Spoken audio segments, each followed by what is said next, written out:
Good afternoon. I guess good evening. Good evening. Happy Wednesday, everybody. Hope you're doing well.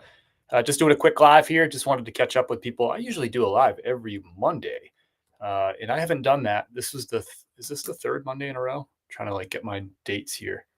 Maybe it's the second or third. It doesn't matter. It's been a while since I've connected with some of y'all, so I wanted to pop on here, say hello, give some updates about what's going on here in Fletcher, North Carolina. Some of you might know that this area got hit pretty hard by Hurricane Helene back on the 27th of September. It's wild. I think does that mean it's been 20 days? Today's 20. Yeah, tomorrow would be 21 days since the hurricane. So that's pretty wild to consider. Yeah, just wanted to come on here, give some updates, answer some questions, give you updates about what's going on with our fundraiser. I'll just jump right into the fundraiser because I'm really excited about it and really appreciative of everybody who's been supportive of it.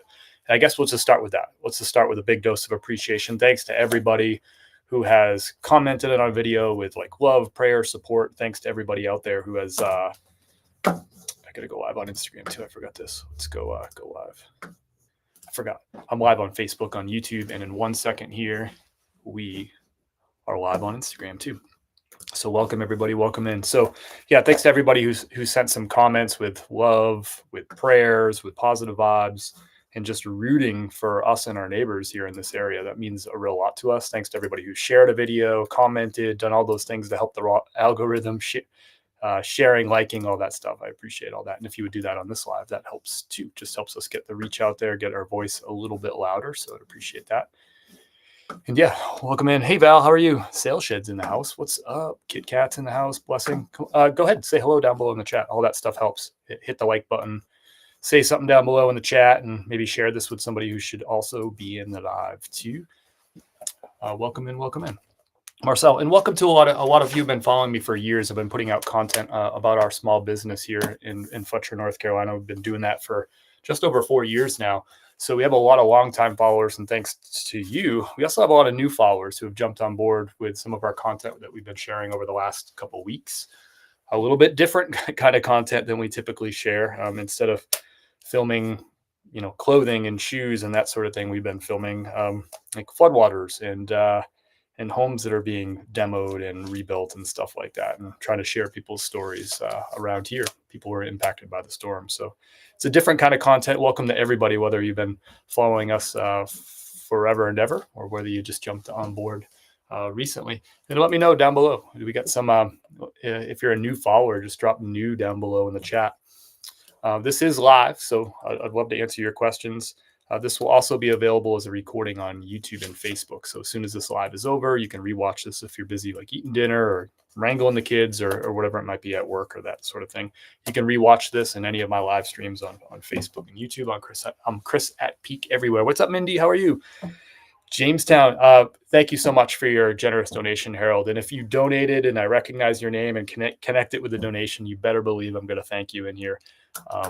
And just because you're here and I don't necessarily connect it with your donation, don't take offense to that. I want to thank everybody. I really do. There's so many generous donations that have poured in.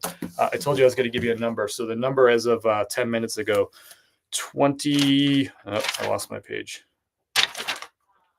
I just told this up. $23,670 has been raised. And I think that's just over the past, is that 12 days, 13 days? It's crazy. Less than 2 weeks. What's up, Big Cat, Andrew? Yeah, I mean, hey, I've got to use the platform for good, I think. I don't think you have to, but I want to. Harold, I can't see your last message. For some reason, it doesn't come through. It must have been like a picture or something like that. It didn't come. Oh, now I see it. I don't know. It was late. I see the hearts now, Harold. Thank you so much. Awesome, JLHC. Let me know if you have any questions about what's going on here in Fletcher. Let me know if you have questions about our fundraiser that's going on. I should mention that if you go to the links down below or up above, depending on which platform you're on, you'll be able to go to our website, chrisatpeak.com. There's 3 different ways to donate. Any of those 3 ways is cash directly to our neighbors who were completely flooded by the storm that rolled through now 20 days ago here in Fletcher, North Carolina.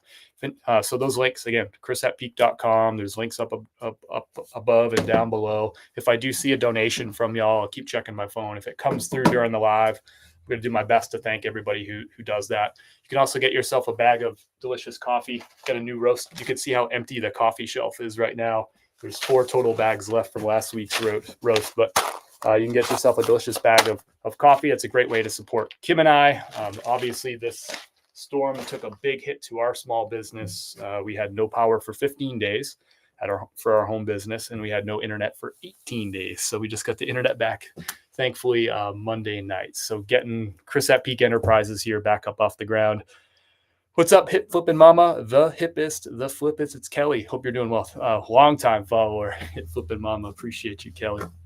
If you're new follower, just jumped on board during this video series, let me know down below in the chat. Just write new down below so I can say hello to some of my new followers. Blessing Robert, welcome aboard. Appreciate having you.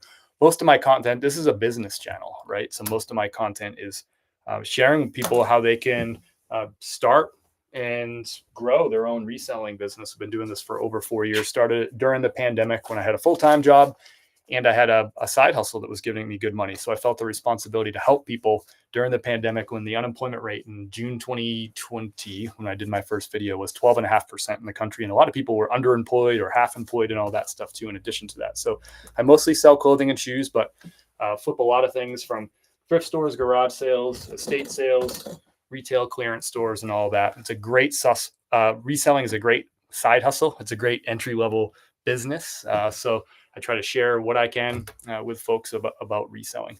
This was a thrifted shirt. This was a thrifted shirt. This is a local brewery here in Asheville. I bought my shoes on eBay, if that counts. Power and internet is all good, Andrew. Thanks for checking in. We got power back on Friday evening, about 8 o'clock. And then we got internet Monday night around, I don't know, whatever it was, 6 or 7 o'clock. Big lift to get both of those things done. Running. So Kim works full-time. My wife works full-time from home. So she needs internet. She's on the phone all day. She works late every other Wednesday. So she's working right now. So she's on the phone and writing emails constantly to people all day. So she took a full 7 work days off through this. So I had to absorb, take on some PTO to do that. And obviously our business, we can't, we use, lights to photo clothing right there on that wall right there. You can see the hanger. You can see a couple of these photo lights. So no lights, no internet to post stuff. So the business wasn't happening. I actually went out today and acquired my first inventory in 20 days, if you can believe it. Just went out and went to a thrift store and grabbed some decent stuff. I left it in the car too. Shoot. Thank you, Paul. Appreciate it. Tej, you can be new. Tej, longtime supporter. Thanks for your donation. Tej, I think you sent 2 donations, unless my memory fails me. It usually does. If you've been following for a while, that's true. The last 20 days has just been wild. It's just like, in some ways, it feels like it's been 6 months. In other ways, it feels like it's been like 2 days. Like it all just sort of like blends together. It's strange. Are you Skylinking and generator? No, I 2 mistakes I made early on. If I could go back and change early on in the storm, I would have bought a generator probably would have done it before the storm. That would have been ideal. Would have bought a generator right away. And I would have bought one of those Starlinks. I would have bought that right away too. Those were 2, but I just didn't, you just don't know. I figured we'd be without power for about a week was what I knew it was bad. I knew it was bad right away. What's up, Coffee Girl? What an awesome screen name. You can't go wrong with that. Yeah, thank you, Tina. I appreciate it. I know so many people have sent me messages that I haven't got back to, and I apologize for that. There was just so many. For the first few days, I had almost no. I basically had, I think I had no access to internet. I'm just trying to think this through for like the first 3 days, like none. I had to go up the street. I had to walk up our hill about a half mile to get. There was like one little spot where I could kind of get cell phone coverage. That's the thing. Like on top of all this, like our cell phone stuff was all knocked out. So like all communications is out, texts, phone calls, all that. So it's not just internet, power, water. You're talking about cell service too. So to connect with our families and let them know that we're okay and all that sort of stuff was very difficult. But I did get a call out at one point, like 3 days into the storm. I got a call out to Line Creek David. Some of you know Line Creek, a good friend of mine from Georgia. And was able to get him to put my stores in vacation mode, like Amazon, eBay, Mercari, and Poshmark, to turn that stuff off. I couldn't even do it myself. So I had to get on the phone with him. I think we had like 4 broken phone calls to get it done. And he thankfully put my stuff into vacation mode because I couldn't I couldn't accept or reject offers. I couldn't, do counter offers. I couldn't ship anything. I couldn't get messages from customers and do customer service. So thanks to Line Creek for helping me out and sticking with, I had to like give them all my passwords and stuff over the phone. And it was like a big long ordeal just because like the cell phone service was so bad. So my office for like a few days was literally just standing on the side of the road, like a half mile up the hill there, and just standing in the road with trees down all around me and wires and power poles down around me. That was my office, and just to try to get phone calls through to people. And of course, our phones would die because um, we had no electricity to charge the phones and stuff. It was a real challenge. I saw you had to drive down to Spartanburg to find a post office. Unbelievable. I'm thinking about folks that need propane, even heating delivered with these chilly nights. So yeah, that's a really big update, Andrew, and I appreciate you bringing that up too. Is things that you don't think about, like the post office is like never closed, right? And the post office was closed. We went out, so the storm rolled through Monday early morning, so the post office was closed Friday, and then most of our local post offices were closed either until like Wednesday or Thursday of the following week. I mean, that's pretty crazy when it comes to the post office, right? So yeah, we thought on Monday, we figured we'd be able to get some packages out, right? And because there was power in where the post office is here in Fletcher, but we were wrong. And then we went to another post office, and eventually we just drove all the way down to Spartanburg. And actually, one of the first post office we went to Spartanburg, South Carolina, an hour south of here, that was closed too. Spartanburg got hit really hard by this storm down there. They're not even in the mountains. There was trees down everywhere down there. And on Monday, there was still huge areas of Spartanburg that were totally out of power, with no power in sight, like no utility trucks around, and all kinds of lines down and trees on lines. I mean, it was bad down there. We were shocked. That was actually a really discouraging day when we had to drive all the way to Spartanburg, and we saw that they were still like in ruins. We're like, if it's this bad this far away, and it's this widespread bad, how the heck are they going to get us back online anytime soon? That was a pretty discouraging day. That was Monday. And we had to fill up on gas down there because there was gas lines up here and stuff. Like people were waiting 3-4 hours in line for gas. The grocery stores were all closed, but when they did open, I think some of them opened like Monday, maybe some of them opened Sunday too, very limited. But Monday, some of them were opening, and then like Tuesday, Wednesday, they started coming online. But there would be lines across the whole part. You'd see 100 people waiting in line outside the store to get into grocery stores. So we drove to a grocery store in Belmont, North Carolina, which is just outside of Charlotte. It took us 2 hours to get there, to go to a grocery store to fill up on gas. It was the first grocery store and gas station that we came across that didn't have lines. So that's where we went to. We drove there on Sunday. And we got a little bit of internet at this restaurant that we went to. We filled up on gas. We got a whole bunch of groceries for us and some of our neighbors, and then drove it all the way back. So crazy that like the storm rolled through on Friday, and on Monday we still had to drive 2 hours to get gas and food and groceries. I mean, it was just wild. Is anyone starting to see relief from the government? Yeah, it's a loaded question. I don't know if is it JL? Am I saying that right? Is it JL? Or you can tell me what your name is, whatever. I'll call you JL until you correct me. Yeah, people are getting help from the government. There's a ton of government help. I mean, it's slowed down as far as helicopter traffic is slowed down now. But I mean, early on, the first say week and a half, like 10, maybe even 12 days, you would see Chinook helicopters, those big helicopters, military helicopters. You would see those flying over like several times a day.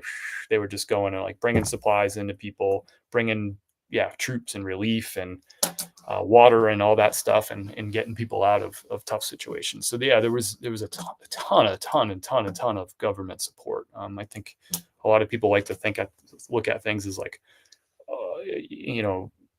they like to look at things as like it's like either all or nothing, right? Like they're either helping everybody all at once, or they're just doing no help at all. But the reality is there's so much widespread destruction. There's so many people that have lost their lives from this. There's so many people who have lost their homes, their businesses. There's just no way that the government can deploy enough resources and quickly enough all at once to help everybody. I mean, it is insane how much it is. David is a sweet guy. You're right. Trisha was keeping us posted. Appreciate that, Tina. I saw a post where you had a mobile post office somewhere. I can't remember exactly where though. I didn't go to a mobile post office. I had to drive to Spartanburg, South Carolina, Mindy, which is an hour south of here. to go to find a post office that was open. The first one we went to in Spartanburg actually wasn't open, but the second one was. It wasn't a mobile one; it was a permanent one, I think. Dynamite roasting did okay. They had some. So Dynamite has 2 locations. Some of you might already know this. They have their production facility where I've done some lives from and some videos from.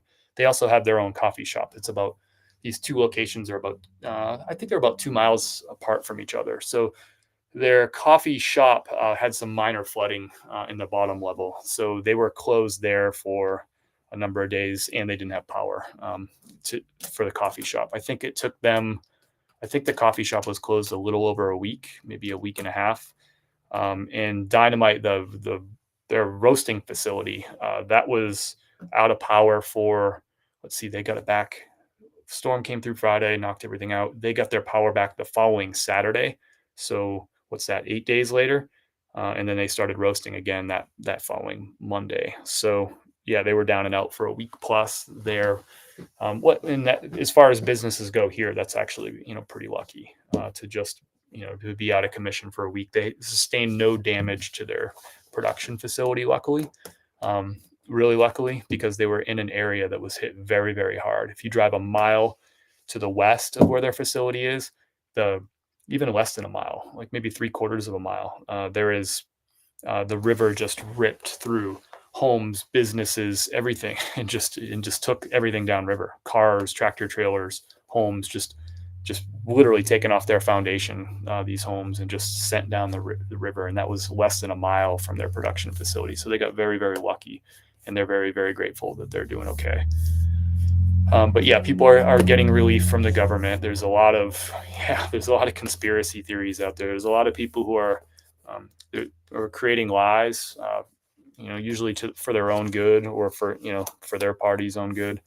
They're creating these lies, and then people who think they're doing the right thing are spreading this misinformation, and it's really not helping people here. It's hurting people here. The government is helping. The towns are helping. The municipalities, the state's helping. The counties are helping. Everybody's doing stuff. Everybody's busier than you've ever seen it. People. The federal government's here. FEMA is pumping money into these organizations. The military is here. You see people driving. You see military vehicles driving everywhere. We had power companies from as far away as Canada down here, and as far away as Montana and Ohio and Texas. There was probably thousands of, maybe tens of thousands of utility trucks in the area. So yeah, any narrative that like people aren't helping and the government's not pitching in is crazy. It's just people who don't know, and they're either intentionally lying or they're innocently spreading somebody else's lie. But either way, that those things both have harm, and they're not helping us recover, and they're not helping our neighbors. They're hurting them. So usually people have ulterior motives for that sort of stuff, and I just don't respect it either way. If you're creating lies, I don't respect that, obviously. And if you're not checking sources and you're just sharing something that some loony put up on the internet without checking the source, and you're sharing it as fact, I don't respect that either. I'm sorry. You have to check your sources. There's you have to know that whenever something like this happens, there's people out there with agendas, with axes to grind, and they're going to spread it. They're intentionally lying to get bad information out there to hurt others and help themselves, right? So you have to be aware of that. So if you're spreading misinformation, I just don't respect it. Even if you're doing it to try to help or to inform, if you're spreading misinformation from sources that you haven't checked, yeah, I'm not going to be happy about it. A lot of people are saying like, you can't get mad at people for sharing additional information or information you don't agree with. I'm like, well, that's not it. I don't mind having a public discourse or a conversation about the government's response or what's going on here. I don't mind having conversations about that. But when people are sharing posts that are like intent, that they were lies by other people, and when people share those lies without fact checking those things, right, without checking the credibility of those sources, that makes me angry. Don't do that, please. It's not helping people. If you want to help people, you can hit like on this live video. You can drop a comment down below sharing your prayers and loves that I'll share with our neighbors who were flooded. And if you want to contribute, if you want to contribute to the fundraiser, we've raised $23,670 thanks to y'all in the past 12 days. Thank you so much. If you want to help out, those donation links are above or down below. You can go to chris@peak.com. If you want to support Kim and I, just support like you always do. Support our small business. Buy yourself some delicious coffee. We're getting a fresh roast tomorrow, so new coffee will be roasted tomorrow, and we'll be able to ship it out to you tomorrow. So get you a little taste of the mountains, a little taste of Asheville. And believe me, the coffee will be good, and you'll feel good because you're supporting us. The stronger we are, the more that we can help our neighbors in our community too. Our business took a big hit through all this. Thank you for sharing the videos. That helps too. I know not everybody's in a position to contribute financially, and I respect and appreciate that. But sharing the videos, hitting the like button, commenting down below with prayers and love and that sort of thing, that stuff all helps us out. It helps a lot. I read that stuff, and it means a lot to me. The messages I've gotten from people, the text messages, the phone calls, it all means a lot, even if I haven't responded to a lot of those messages, just because I'm so backed up on some of that. And yeah, I'm going to check and see if I got some donations coming in at chris@peak.com. I do want to have the opportunity to thank some people publicly here, just in case here. So give me a second. We'll check through that. You can go to chris@peak.com if you want to learn more about the fundraiser, or if you want to learn about like what's going on in Fletcher. I'm trying to put out daily videos of like what's happening here. Really trying to focus on the human stories, the people who are struggling. Thank you, Linda, for your donation. If you're in the live, I really appreciate that. That means a lot to me. That donation just came in from Linda. Thank you. Every dollar helps. Believe me. We got some really big ticket items that we're working on this week. I'll give you some more updates about the recovery efforts. We'll kind of rattle off some of that in a second. Let me just check one more thing. So there's 3 links that you can donate through: Venmo, PayPal, or GoFundMe, and they're all found at chris@peak.com. Just checking to see. Just got an anonymous donation, so thank you, anonymous. I appreciate that so much. Every dollar counts. $10, $20, $50, all that stuff really makes a big difference. Are they still taking 2 months before the water comes in some places? Yeah, we think so. So Asheville water, like some of the main, I think more than one of the main major water mains got knocked out. And when I say like the water mains like broke, it's not like, oh, this little area broke. Like in some cases, it could be like a 1/4 mile long, like part of the water main, like moved several hundred yards from like landslides and that sort of thing. So we're talking about like really big, hefty repairs. And then as they connect some of these major water mains, that's only then and they pressurize the system, then they can find out where there's other issues, right? You can't find like the smaller issues until you rectify the bigger issues and then pressurize the system, right? And then you find, more issues and you have to dig up more pipes and all that stuff. So that's the Asheville City Water. The same can be said about some other municipalities too. I'm just not really familiar with their stories. But Asheville City Water, we aren't on Asheville City Water. We're about 20 minutes south of downtown Asheville here in Fletcher, North Carolina. So we are on a well. Some of our neighbors are on county water, like some of their neighbors that are actually impacted by the storm. They're on county water. So they are like on like water, like boil water advisories and stuff. A ton of businesses are closed: restaurants, stores, places that need water and restrooms to run. A lot of these places are closed, and if they are open because they have water, they're on a boil advisory. So you can't like drink the water from the tap. The water fountains, you can't drink out of that sort of stuff. And that's in Asheville specifically. But just like in the place you live, you have a main city. Asheville is our main city, and then you have all these suburbs and rural towns all around it. We have that in Asheville, and they all kind of have their own individual unique challenges. Not everybody's on Asheville water, so we aren't. We're actually not even in the same county as Asheville. Asheville is Buncombe County. We are just south in Henderson County. So our county seat, like the main city in Henderson County, is Hendersonville, which is about downtown is about 15 minutes south of us.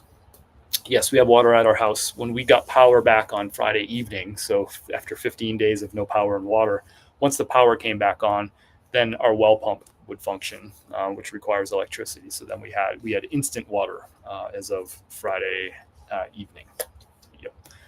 Yep. But yes, the water is going to be the real big challenge to getting a lot of stuff up and going in this city.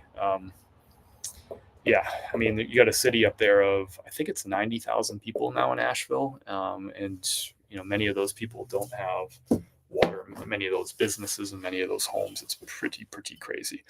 I'll give you some quick updates. Keep those questions coming down below. And just if you're just rolling in, say hello. If you're a new follower, we picked up a lot of new followers from sharing, our story here in Fletcher, North Carolina since the storm. Picked up a lot of new followers. I appreciate all y'all too. If you're new, you're just jumping into one of these lives for the first time, write new down below in the chat.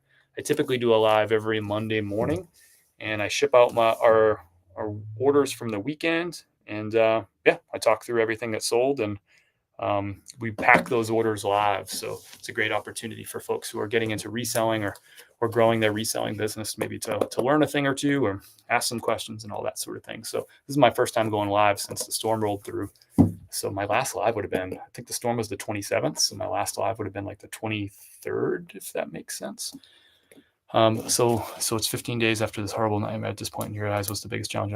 So right now we're this is actually day 20 since the storm rolled through. So it's impossible to answer the question of the biggest challenge right now, because JL, if you ask that question to 20 different people, you'd probably get like 16 different answers, just depending on where they live. So you could ask Kim and I that.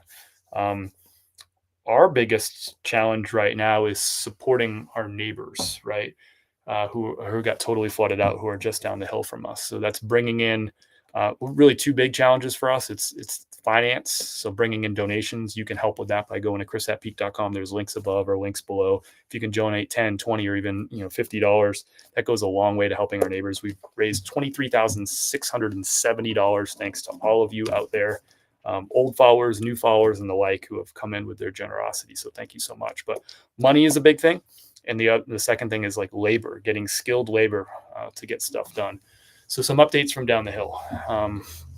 Right now, we had some really cool things lined up for this week that really aren't coming through the way that we thought we would. And that's what recovery is. It's not like a straight line like recovery, and it just keeps getting better like this.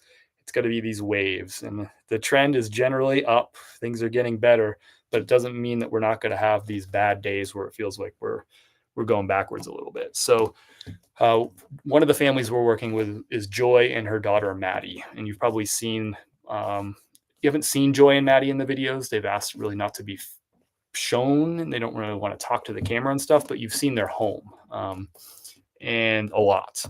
And we had really good update on Friday with Joy and Maddie. We were able to get new floors. So we purchased, with your donation money, we purchased new floors for Joy's house. Her house right now is effectively a shed. So a lot of people think that when you get flooded, you have, you got to like replace like your carpets, and you got to replace like your furniture and stuff like that. And that's cool. But when your home gets flooded, there's a lot of demo work that has to happen. So all the floors come out, all the carpets come out. You cut the drywall, depending on how deep the water is. You cut all the drywall out and all the trim. You cut all that stuff out down to the studs, because all that stuff holds water and then becomes mold, and it becomes moldy really fast. You have to rip out all the insulation that's down low that got any kind of water, or it was near any kind of water, which means insulation below the floor, behind the walls. You have to rip all that stuff out. A lot of HVAC stuff, like your heat and air conditioning ducts, run underneath it. They do in our home. I'm standing above them. So all that stuff has to get ripped out and usually thrown away and started from scratch. Everything in the home has to be taken out. All furniture, and most of, like 90% of the furniture in Joy's house was thrown away. It might be with Joy's house, it might be more like 98% of the furniture had to get thrown out. Mattresses are gone, beds are gone, couches are gone, kitchen tables are gone, everything. Kitchen cabinets, the entire kitchen is ripped out. All the appliances were filled with mud, and they are dead. They are all ripped out. They're in the front lawn going out the door. So Joy's house is a shed right now. There's 4 walls, there's a ceiling, and there's a subfloor, but there's there's electricity, but there's no sinks, there's no washer and dryer, there's no refrigerator, there's no flooring, you can see through the walls because the drywall is all cut out, right? So it's a shed effectively, with no heat and no like water or anything like that. So good news is we brought into the shed, we brought floors. That's the first step. We're going to lay flooring after now all the demo and insulation is ripped out. So we're going to put in floors, and then we're going to put in insulation. Then we're going to put in drywall, and then we're going to buy kitchen cabinets and countertops, right? And we're going to buy appliances and sinks and things like that, and vanities for the bathroom and new toilets. I mean, everything, right? So we were really excited. We got these floors in. Thank you. You purchased the floors, $2,450. The floors, here's a setback for you. We went down to, they were purchased from Lowe's. Lowe's canceled the order. So Joy went down to Lowe's, you might have seen this video, to get our money back, like you do when something gets canceled. And they said, well, we can't give you your money back. It was a cash purchase. So our policy is that you're going to get a gift card, and we're going to send that gift card from corporate headquarters.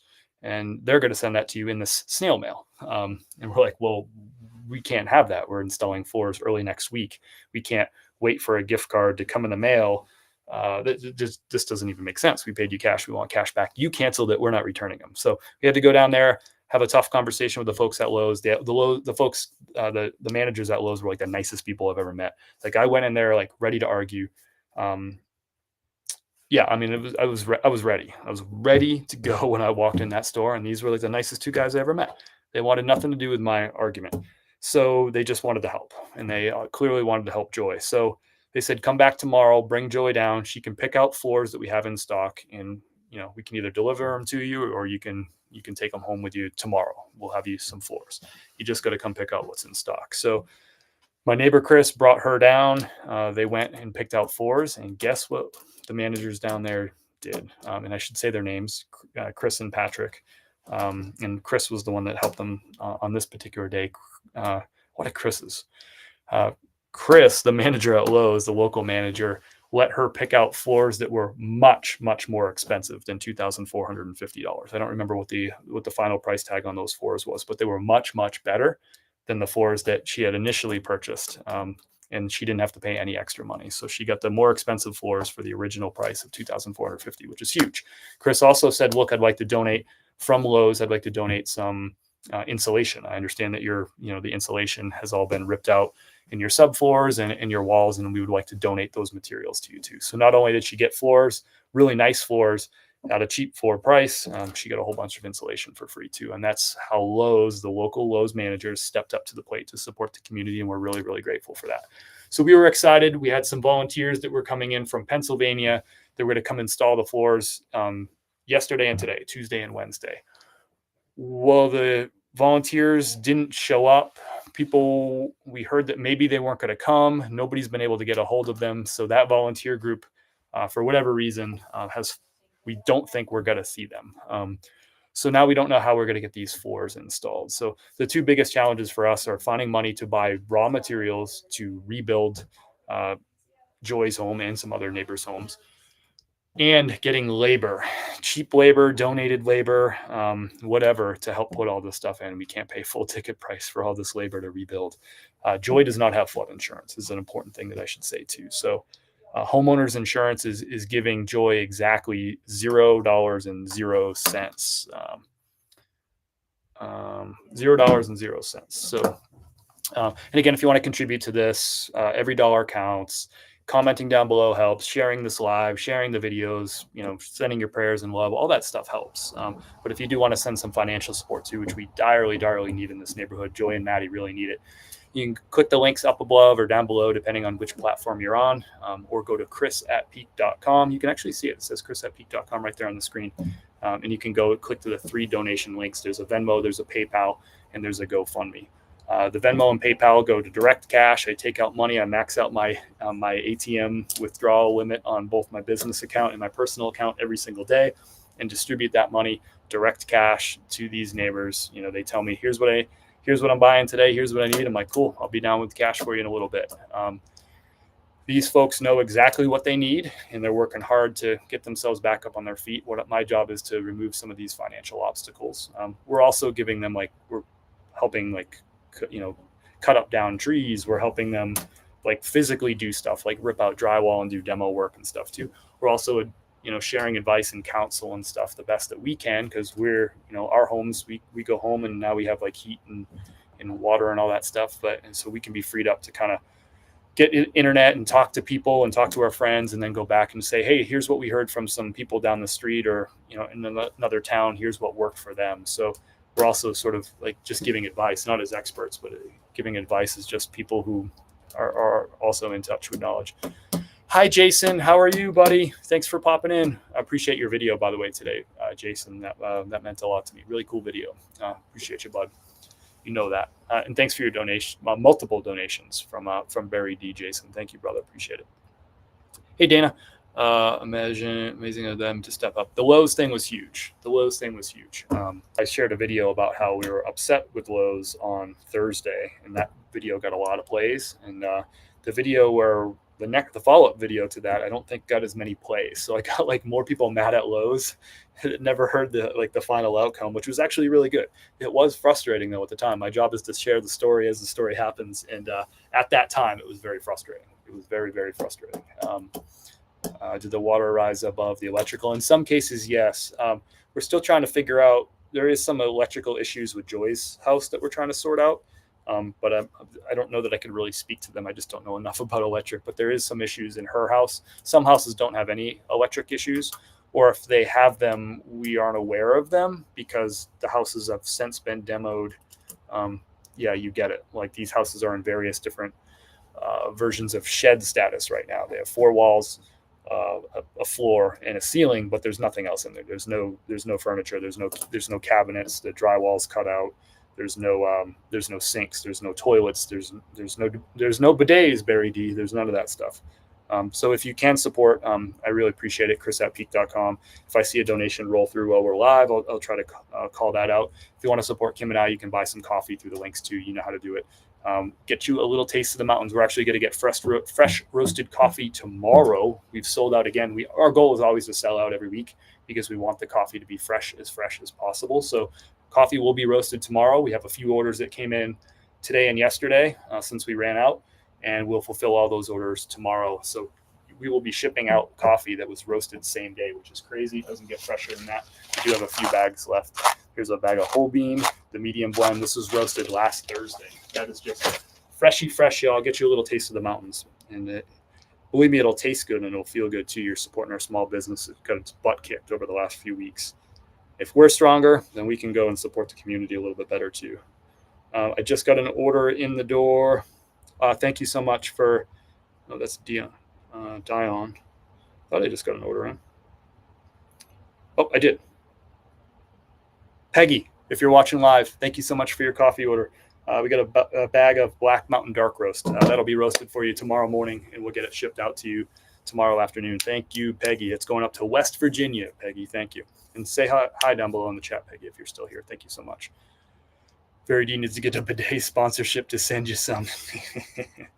Thanks for the laugh. I appreciate it. Thanks, everyone. Say hello down below in the chat. If you have any questions about what's going on here in Nashville, I'll answer them to the best of my ability. I think somebody asked about Carol asked. Thank you, Carol, for your question. Are you getting FEMA help? Yeah, we get $750 from FEMA. I'm still working. I would like to get more from FEMA, but it's kind of unclear like what we're eligible for at this point. And see, one of the challenges with FEMA is, and I don't want to get into like a big debate about whether FEMA is good or FEMA is bad.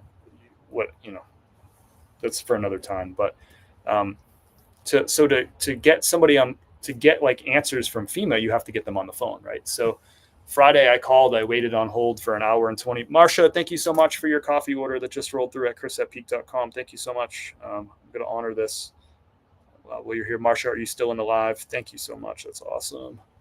I want to share what you got. I think you got a taster pack. Nope, we got 3 bags of the fall seasonal light roast.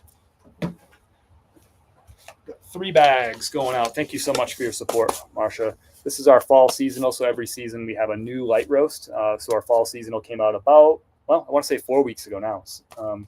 And this is going to have nice little hints of cocoa and caramel in this one. Very light, very smooth cup of coffee. I think you're really going to enjoy it. So thank you so much, Marsha. I appreciate that.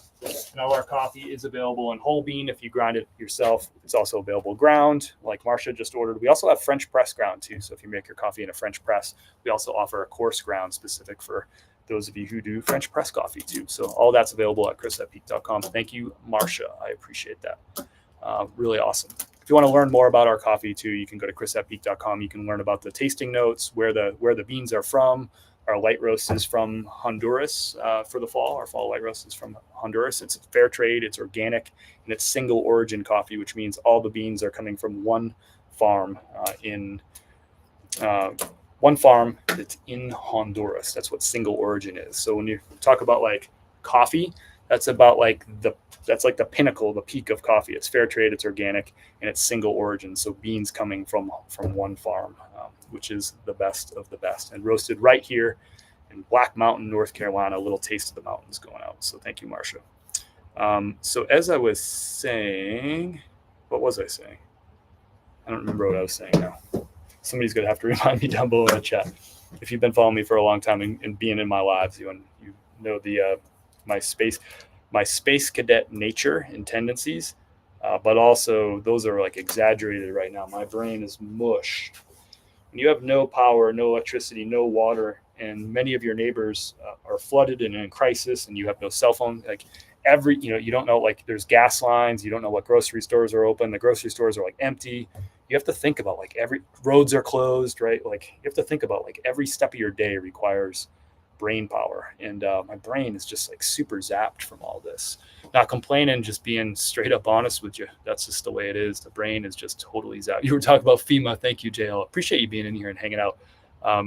So FEMA, I called and I was on hold. What's up, Brian? Appreciate your positive vibes. That means a lot to me, Brian. Hope you're well out there too.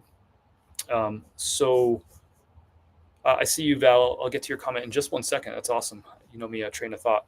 On the phone, hold with FEMA for an hour and 25 minutes on Friday until the call dropped. Our cell phone infrastructure has been really, really messed up. It's getting stronger, but it's tough to get through calls sometimes. Sometimes you'll just be straight up in SOS mode, and you can't get calls through, you can't get texts through, and all that sort of stuff. So the fact that we have to wait on hold for FEMA in an area that has cell phone service has been totally compromised. So I was on hold for an hour, 25 minutes, dropped the call. They don't tell you how long you're going to be on hold. You know, when you call most companies, they'll give you like an estimate, like you're seventh in line, or, estimated wait time is going to be 13 minutes or something like that. You don't get that from FEMA. The other thing is you can't schedule a callback. And that's really what they need to have. They need to have a scheduled callback because I had no power on Friday. So it's like my phone is going to die, and I'm going in and out of service the whole time while I'm waiting on hold, and they have no way to do a callback. So it's just like, it's stuck. So I called again Monday morning, same thing. I waited on hold for an hour and 25 minutes. Inevitably, I dropped the call because we have bad cell phone service. So that's been really frustrating. Kim and I tend to be pretty good at advocating for ourselves and going and getting what we need and fighting for it. And we know how to navigate websites and complicate, how to get an agent on the phone and like the right things to say. We're good at navigating that sort of stuff. Not everybody is. I can't imagine the folks who struggle with technology and stuff. I think about our neighbors, Bob and Margie. Bob's 82 years old. I don't know you don't ask a woman how old she is. So I don't know how old Margie is. Bob's 82 years old, and he's trying to navigate some of these websites and answer some of these questions. It's very difficult. So, and he still has like no cell phone service and no internet, he has issues with that stuff too. So it's very challenging. And I'm not saying that FEMA is good or FEMA is bad. I'm just pointing out that it's challenging to get a hold of and talk to somebody. I have not spoken to anyone from FEMA yet. I've never made it through the hold wait because I've dropped the call every time.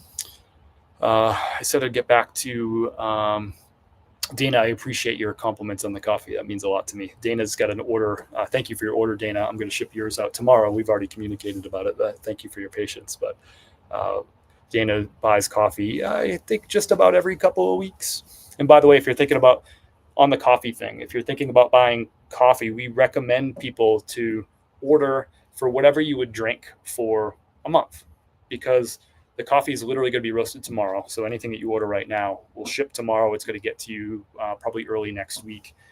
It is super, super fresh. The stuff that you get in the grocery store, 90+% of what you find in the grocery store on the shelves was roasted 30 days ago or more. Some of that coffee was roasted 90 plus days ago. Some of that coffee straight up was roasted in 2023, right? So the coffee that you're going to get from us is like freshy fresh.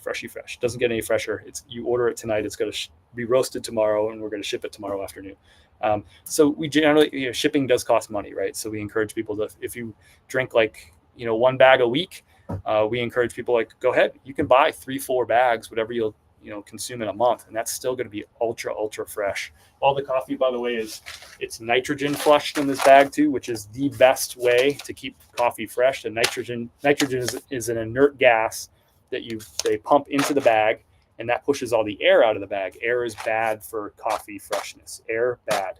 Nitrogen good, pushes all that out. So this is nitrogen flush. It is literally the best practice in the coffee industry. So what we're sending to you is the freshest possible coffee. It is packed in the freshest possible way, and it's all fair trade. It's all organic. And this bag right here, 2 of our 3 coffees are also single origin, which means they come from a single farm or a single cooperative of farms too.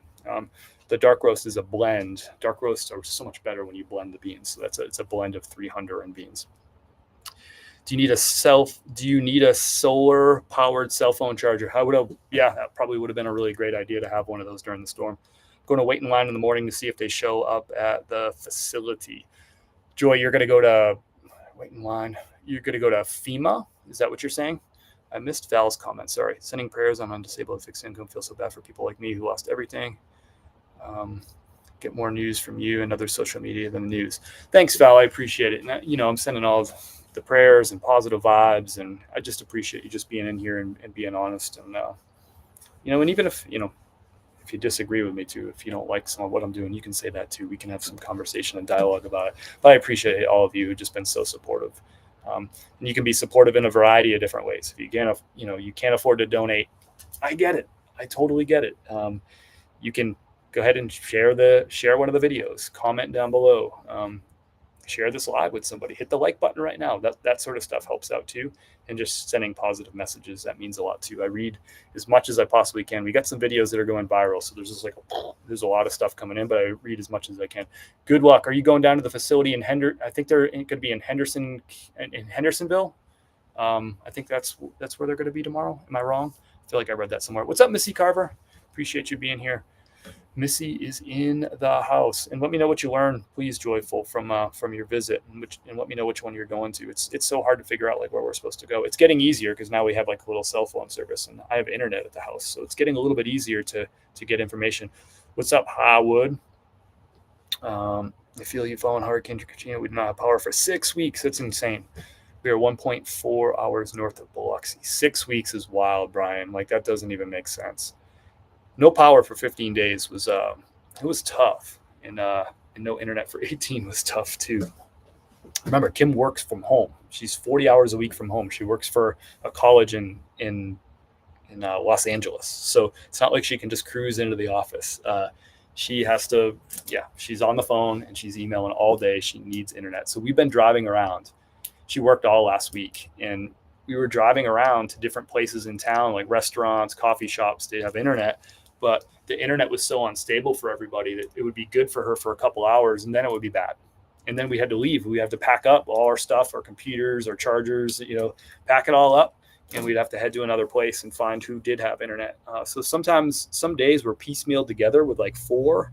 I don't know if we ever got to 5 different places for internet.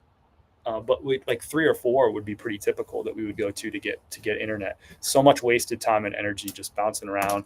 Kim would be on calls. They would drop. We'd have to stop everything, drive 10 minutes, get another. It was tough. I know it's first world problems, but I mean, we need income to survive. We need income to be able to pay our own rent so that we can go and help our neighbors down the street too. So there's no, some people have made some comments well, why are you complaining? People lost their lives. We're man, we feel really bad about those people who lost their lives. We feel really bad about those people who lost their homes, but we still have our lives in our homes, which means the bills are still coming in. So we need to pay those. And every hour that we're wasted driving around looking for internet or looking for a post office that's open, or me trying to print out my shipping labels at 3 different places every day, that's time taken away from time that we can go and pitch in and help out our neighbors. It was really hard for me to upload videos, by the way. A fundraiser that was that's been run through video content has been really challenging because I can't upload videos. Sometimes one video to one platform would take like 45 minutes or an hour to upload, and it would fail like multiple times and I have to redo it. It was a nightmare. I've sweared more in the past like couple of weeks than I probably ever swore in my life, and through more things. It was just challenging. I really wanted to get videos out so we could raise money, and it's like I can't upload videos. It's really challenging, and I'm not complaining. I'm just telling you. I'm being honest. I think that's why you'll come into these lives and connect and all that stuff. My wife and I made a donation to you through K-Way Shop. Thank you, Brian. I appreciate it. K-Way and the whole K-Way crowd and crew came through with I think it was $2,060 total was the final number that y'all contributed. So that means a lot to me. You know, K-Way. Kayla and her roommate have been really supportive of me always and forever, and I appreciate everybody that was supporting us through Kayla and the roommate over there. That means a lot to me. I was on an island during a hurricane and had no water or electricity for 8 months. It's crazy. Val, that's crazy. What island were you on? That's wild. At least we could fish in the ocean and bathe, but the salt dried my skin. Yeah, we caught rainwater after the electricity went back on the still.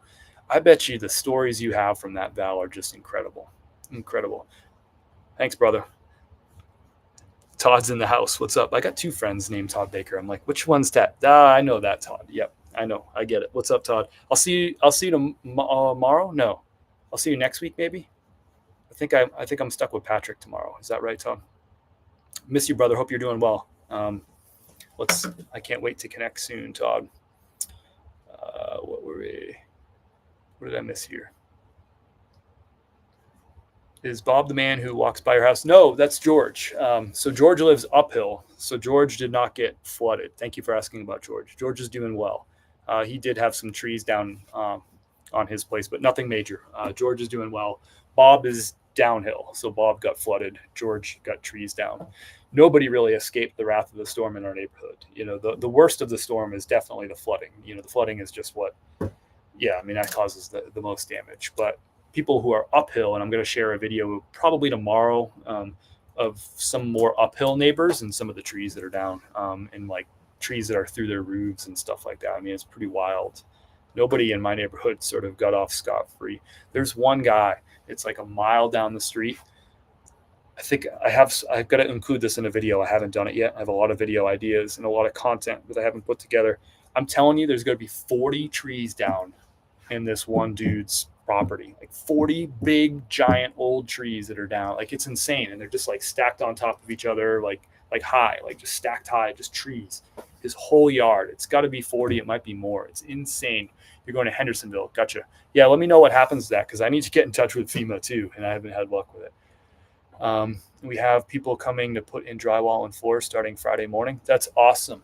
That's awesome. I'm excited for you. I can't even imagine how excited y'all must be to get floors back in your home and like drywall. I mean, that's crazy. It's just, that's tough.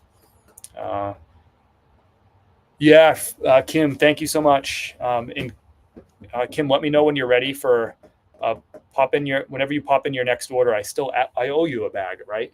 I owe you a bag of coffee. Just let me know. Just put in like a order for one, and I'll send you 2. You get it.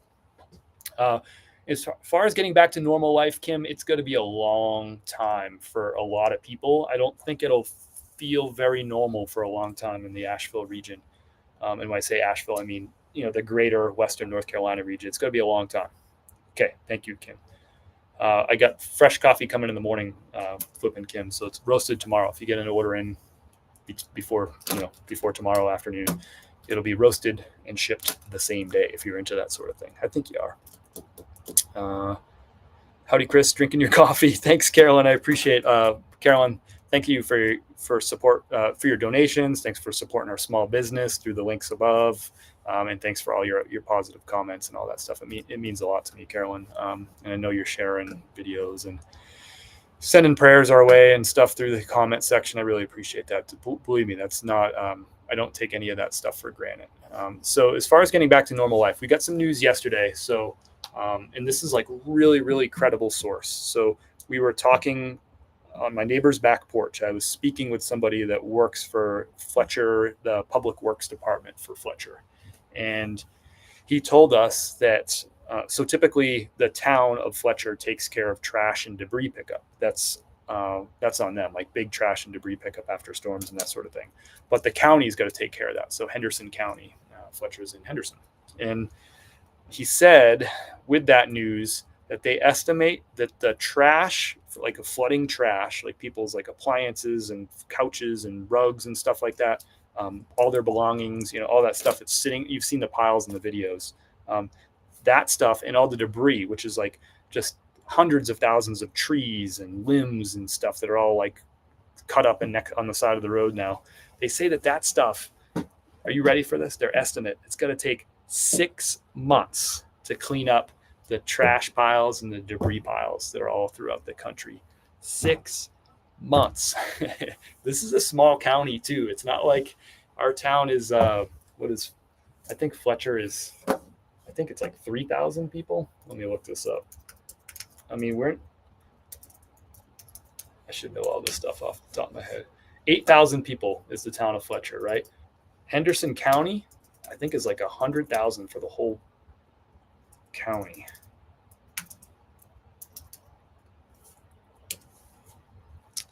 $116,000 for the whole county. So the county is going to take 6 months to clean up all the trash. And I'm not mad at the county. I hope you don't hear that. It just, to me, it shows you like how widespread, how much everybody in the county was impacted with trees down, with flooding trash and stuff like that. 6 months to clean this stuff up. People, that's April, y'all, in case you haven't like counted out the months. People are going to have giant piles of trash, furniture, carpets, flooring, clothing, everything. Kitchen cabinets that are ripped out, appliances, refrigerators, ovens, toilets sitting in their front yard until April. 6 months. Not everybody will have to wait till April, but they're saying it will take 6 months to get all that stuff cleaned up. I hope that right there, like that stat, for those of you who aren't in Western North Carolina, who are really trying to understand like how widespread and how bad this is, 6 months to clean up the flooding trash and debris in our county. That's wild. I mean, that's how much it is. You were on Montset with Hugo and Nevis, with one of those supposed to be a Cat 1, but became a Cat 3. Oh my gosh, the stories from that have just got to be awful. And the recovery stories have got to be just heroic. The survival stories. British territories in the 80s and early 90s. Gosh, Val, thank you for sharing that. Thank you for sharing that. There's nothing people do not need of there is nothing. Yeah. Wow, Val. So this is really right now. Actually, it's funny. It's not funny. It's strange that I'm thinking about this. But right now is when us locals would be like complaining about like, hey, we can't go downtown and you can't go up onto the parkway. You can't go to like the popular hikes and the waterfalls and all that stuff right now. Like this week and this weekend would actually be peak foliage in a lot of places. Last weekend would have been peak foliage. It just depends on the elevation. As you go up, the peak season is sooner, right? And as you come down to the lower elevations, peak season is later.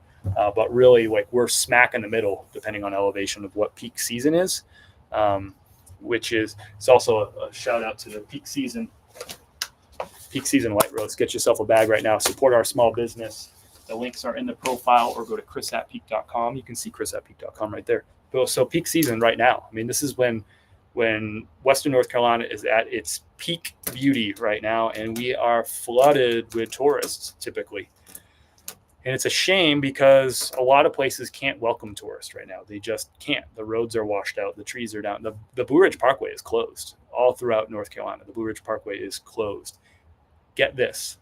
They estimate that there is 36, I don't know if this is an estimate or an actual number, 36 mudslides on the Blue Ridge Parkway itself, which is, it's 200 miles long through North Carolina, up in the mountains. It's a beautiful road. If you've driven on it, let us know down below in the chat. It is marvelous. It is magnificent. If you're from the Northeast, it's similar to the Kangamangas Highway, only just picture it being 200 miles long instead of like 20.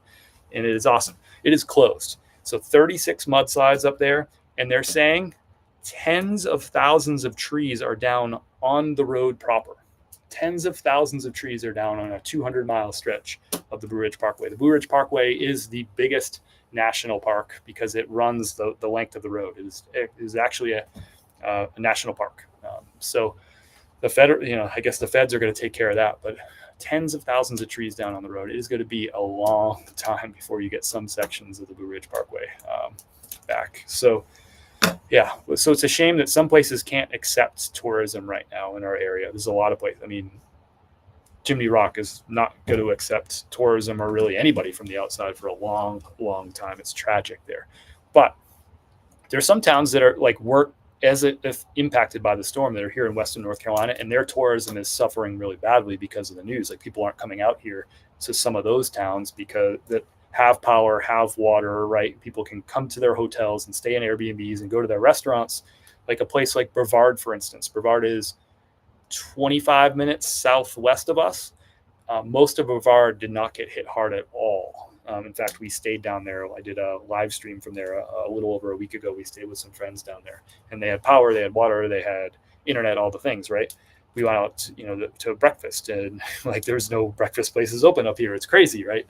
So Brevard is wide open for business, but they're going to be really, really slow. I think I'd have to check in on this, but I would imagine they're much slower than normal through peak tourist season. And that's how a lot of people, that's how they make their money. That's how Airbnbs make their money. That's how hotels make their money. That's how restaurants, coffee shops, everything, gas stations, grocery stores, right? They get a ton of revenue from tourist season. And I'd imagine that they're going to be pretty darn slow. Placed an order for coffee for my daughter. Thank you so much, Tej. I appreciate it. I think, I got some order. I'm slacking on my job here. Thank you, Tej, for the reminder. Kristen, if you're in the live, thank you so much for your coffee order. I think we got a taster pack going out the door. All the coffee orders are going to ship tomorrow. Thanks for supporting our small business. We've been hit pretty hard through all this. We appreciate y'all supporting us. The stronger we are, the more we're able to support our neighbors in that. So Kristen got a peak taster pack. Thank you so much, Kristen. Say hello if you're down below in the chat, in the live still. I really, really appreciate that. Rachel coming in with an order of the medium roast, the peak blend. Thank you so much. And Marcia, thank you again if you're still here for the 3 bags of light roast. Again, if you want to get you some delicious coffee, go to chris@peak.com. You can see the links up above or down below. And also, and more importantly, if you can donate $5, $10, $15, $20 towards our fundraiser, we've raised $23,670 in the past, I think it's 12 days. And all that money is specifically for, there's 10 families that we've said that we're going to work with that are right down the hill from us, a neighborhood that's literally 100 yards, like as the crow flies from us on the other side of the creek. And we're working with them. So we've raised $23,670. You've raised that money specifically to help these people get back on their feet. It's for their rebuild. It is to buy floors. It's to buy drywall. It's to buy appliances. It's to buy furniture. It's to buy beds and mattresses and all that. You're probably doing the math right now, like $23,670 is an incredible amount of money to raise for people and to help them out. But when you spread that across 10 families and you consider how much some of those things that I just listed cost, the floors for Joy's home were $2,450. Mike and Alicia's HVAC, which got totally wrecked by the flood, to replace that, it would be $16,000 to replace the HVAC so they can have heat and air conditioning again. $16,000. So $23,670 is an impressive amount of money to fundraise. And I'm blown away by your generosity. But when you compare it to what some of these bills are that are coming in, I could rattle off a couple more costs real quickly and show you that money is like already gone. We gave Bob and Margie, you gave Bob and Margie $4,650 is a down payment to have a company come in and do mold remediation and to dry out their home so that then they can continue with like the rebuilding process. But first you have to rip out all the insulation. They got to rip out all the HVAC stuff. They got to dry out the home with fans, dehumidifiers, and all that stuff. And there's all kinds of water under there and stuff too. They got to get it out there with sump pumps and all this stuff. It's a lot of work. It's going to be $18,000 for that home to do that. Just the 25% down payment that they paid yesterday. Literally handed Bob from y'all. I mean, this is crazy to be part of this. Ready? I handed Bob yesterday $3,100. I had already given him the rest of the money last week, but got him the last $3,100 yesterday because I run into my ATM withdrawal limits every single day, except for there was a couple days where I didn't and I should have. But just about every single day. I hit my ATM withdrawal limits on my business account and my personal account, and I hand this cash to them. So I gave Bob and Margie. Bob's 82 years old, and definitely, yeah, he works at a hotel, by the way. He works part-time at one of the hotels locally. I went and visited him at the hotel the other day, and handed him $3,100 from y'all. You know what that, I mean, I can't explain what that feels like. Somebody who's just totally down on their luck, can't even live in their home, right? They can't live there. They visit it every day. They spend some time in it. They do some work. They put stuff into piles of trash, but they can't live in it. And to hand somebody $3,100 of generosity that came in from other people is just, it's a wild feeling. And it was all 20s, by the way. To like hand somebody that is just wild. Yes, we have a GoFundMe. We also have PayPal and Venmo. So whatever way, there's not one of the links isn't better than the other links, right? Whatever, any way that you can get money to our neighbors is helpful. Whether it's PayPal, whether it's Venmo, or whether it's GoFundMe. And I think PayPal or GoFundMe, you can use all kinds of payment methods, bank accounts, credit cards, whatever. So yeah, if you can donate 10, 20 or whatever dollars, that helps, because, if you think about a $20 donation, which is really huge, and we need every $20, what's like 3,100 divided by, how many 20s was that I handed them? My brain is mush, so don't make fun of my lack of math skills right now. 3,100 divided by 20. So I handed him 155 $20 bills to go towards his down payment for this company to come in and do the mold remediation. So we could use a rejuvenation of a few of those $20 bills. So if you got a $20 bill that you can contribute to this, we just gave away 155 to Bob just yesterday. So yeah, and just so you know too, a little bit about where your money is going when we initially meet people. So I had met Kim and I went down and we met Jody. I featured them in the last video. The video is going super viral, by the way, on Facebook. It's approaching 1 million views on their story. Their story is crazy. You should watch the video. But they were in their home, and the creek was rising up around their home, and eventually it picked up their home and moved their home off their foundation and started floating them down the creek and like put them down. I don't know how many feet or yards away, and put them down. Same thing. Their cars got lifted up, and they were watching them in the creek, and they're in there, like with the family, right? Water. They were standing up on a dining room table, and it's like when it flooded, it also like tilted like this. So one side of the house was like way underwater, and this side of the house was drier. They were on a dining room table in the high side of the house. I mean, the story he told us, it was like a 30-minute story of their ordeal. 100 yards down this, they're probably about where they are, probably about 150 yards from us. I couldn't see their home while this was happening because there was a lot of foliage, which has since fallen. A lot of stuff fell because of the storm. I can almost see through there now. In another week, I'll be able to see their home. That's how close it is to us.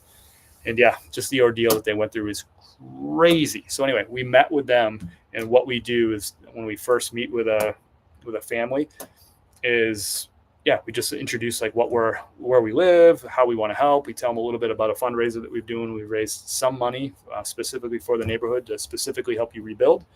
And I say, can I give you just a little something right now to help you get going? And I slap $500 in their hands. No questions asked. Like, exactly what you need to do with this money. Get yourself going. There's more money coming. Let me know if you have any needs or financial obstacles in your rebuild, and let me know what they are. Shoot me a text, give me a phone call, or come rap on that door and just let us know. And we'll do our best to remove as many financial obstacles as we can. So that's the way that we've worked with people. And it starts with the 500. And then we check in with them on a, either every day or every couple of days basis, either through text or just going down to their home and seeing what kind of help they need. I mean, we're doing physical work for them too, and hauling trash out of their house and bringing stuff to storage that they're keeping and stuff like that. We're doing those sorts of things for people. But financially, your contributions are, they're going to them directly in cash. And it starts with that initial, hey, welcome to the crew. Here's $500. Let's go. And that feels really good to be part of that. And that's all you, right? Y'all are, supplying those funds. And that's what PayPal and Venmo does, is it puts instant cash in my hands. I go to the ATM every day, max out my business and my personal account for my ATM withdrawals, and I put the cash into their hands. So that's what's happening. And when they come back with some of these bigger ticket items, like when Joy needed $2,450 for the floors, right? We hand them $2,450 for the floors, and they go buy the floors. So that's the way this whole thing is working. And I've tried through videos to show you as much as I possibly can. I don't really have a great update video from today because today didn't really have much progress. Our progress was sort of negative news. We heard that a couple of the different volunteer groups that were supposed to be doing work in a couple of the different families' homes didn't show up over the past couple of days. I think one of the groups did show up today, but anyway. So there's been some, it's not like there's not like a sexy video to put out to say like, here's what your money did today.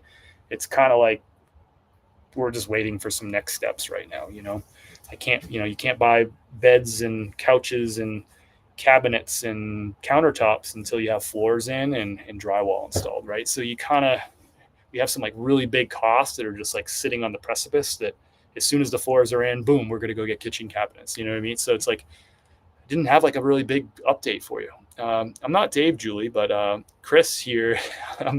It's Chris at Peak. It says it right there. Chris, I'm just giving you a hard time. I'm in Fletcher, North Carolina, about 20 minutes south of Asheville, north of downtown Asheville. Yeah.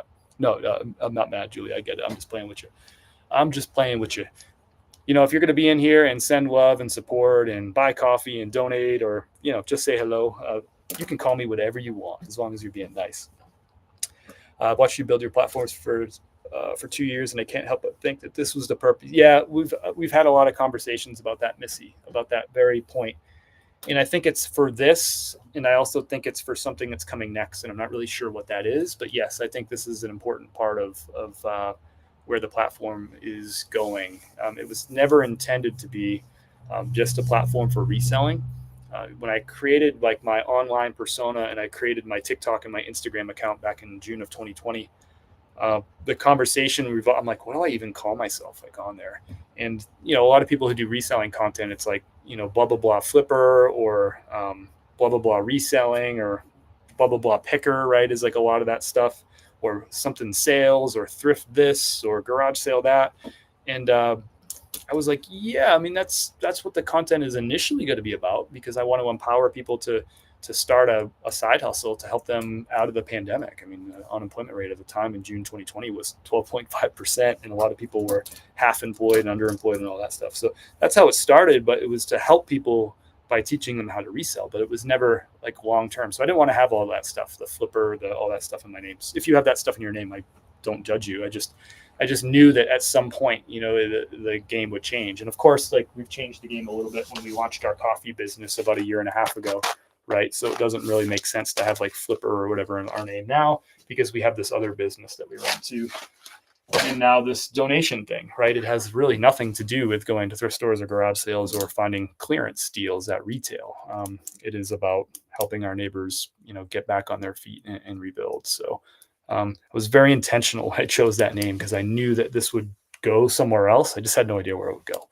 And this is where it's taken me now. And I got some ideas for where it might take me next. We have power, Julie. Yes, we got power back. Thank you for asking. We got power back on Friday. So we had 15 days of no power. And we got internet back on Monday night. So we had 18 days of no internet. But we are back. We have power. We have internet. And as soon as we got power back on, we have water because we're on a well. So then we could use the well pump again. We bought a generator on like day 12, I think it was. Finally gave in and got the generator because there was like no power in sight. And I was losing my mind. But thank you, Missy, for that comment. And I'd love to continue that conversation. What's up, Coach Caesar? Appreciate you being here. Haven't seen you in a little bit, mostly because I haven't been live. But thanks, Brian. I appreciate that. And yeah, and those of you who have followed me for a real long time, when I first started the reselling content back in June of 2020, I was still full-time employed. I was a career coach. I worked for a private for-profit educational organization. We did boot camps for software engineers and data scientists. And I worked for this organization in Denver. The organization was based and headquartered in Denver. And I lived in Denver when I started making that content. And then when we moved to Tampa, I eventually left my job as a career coach, which I did for 10 years in December of 2020 and became a full-time reseller. But then I did some other stuff along the way too. I also did some like curriculum design work, like freelance, as I was a reseller too. I did that for like 8 or 10 months. I really didn't like that work. Come to find out, I thought I would really like it. I just didn't really like it. I didn't like it at all, actually, for some reason. It just wasn't my thing. And but anyway, I did that for a little while, and then we opened the coffee business in April. I was going to do an Airbnb business, and that's in mothballs at this point. So I always like to have my hand in different things. I had my own career coaching business. I call it like a boutique career coaching thing, where it was just me, and I worked with a handful of clients. I had a full-time job. I was reselling, and I also had that boutique career coaching business. Mostly I worked with career changers, people who are late in their careers, who are trying to reinvent themselves is really who were my core clients. I worked with a variety of clients, but that was my core clients, people who are in like their 50s and 60s, late career, looking for a change, and they hadn't job searched in a long time and just needed some support through that process. So for me, reselling has just been a way to sort of empower and teach people. I think reselling is a great starter business. If somebody hasn't had a business before, to go through some of the challenges of like naming your business, having a website, putting together a business card or a thank you card. Like, I think reselling is like great for that. Like,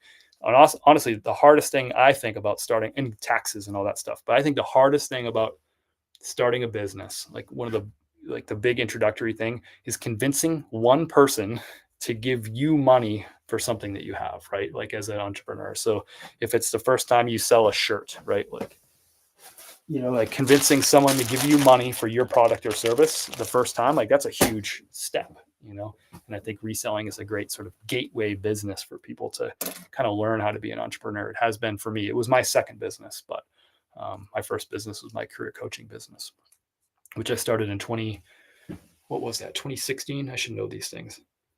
I think it was 2016. That number sounds about right. I'd have to check some old notes and stuff. Flipping Nurse is a career coach. Coach my husband to take Vic so I can list it. Oh, yeah. Flipping Nurse, you wear many hats. A nurse, a coach, yep, and a reseller, a powerhouse reseller too. Yes, Tina. Let me know if you have any questions too about what's going on in Fletcher in this area. I really just wanted to come on. Like, the big thing is like gratitude. Thanks for all your support. Like, those of you who have been supporting me through the years, thank you. Those of you who have bought coffee, who have donated over the last couple of weeks to our fundraiser, thank you. Those of you who have sent prayers, messages, text messages, phone calls, some of which phone calls I didn't answer because I couldn't, text messages I didn't answer because I couldn't, messages on all the different platforms, TikTok, Facebook, all that stuff that I haven't got back to. I have some messages from some of you that are maybe in this chat that it says like it's like 2 weeks old, or like 17-day-old messages from people that I just never got back to. It's just the way it is. Yeah, those you're learning from some good people over there surfing in KY shop. They really know. I learn a lot from those people too. That's what's beautiful about these platforms is where a lot of different people are contributing to a wealth of information. I learned how to do this stuff from a guy that you might know or might not know. I know Tina knows, Jason Hayes. That's how I first learned how to get into this business, and watching a guy by the name of Ready, Set, Resell, who's been a YouTube reseller for a long time. I love watching Ready, Set, Resell, and I still kind of casually watch him here and there. I think he's really sharp. And some guys like Cincinnati Picker, who's been doing this a long time, and Lonnie from Shed Flips. I'm trying to remember the fellow who I learned a lot about suits and blazers from. He's in Cape Cod. I can't think of the guy's name right now, but that's how I learned. It was just watching YouTube folks. That was kind of really before a lot of the short videos and stuff came out. It was mostly YouTube back in the day. How did you end up in Asheville? Very interested how I have 3 degrees, but ended up only using when I'm 60 and trying to figure out what I will be when I grow up. I'm always figuring out what's next too, Val. So I respect it. I went to grad school. So my wife is from Wilmington, North Carolina.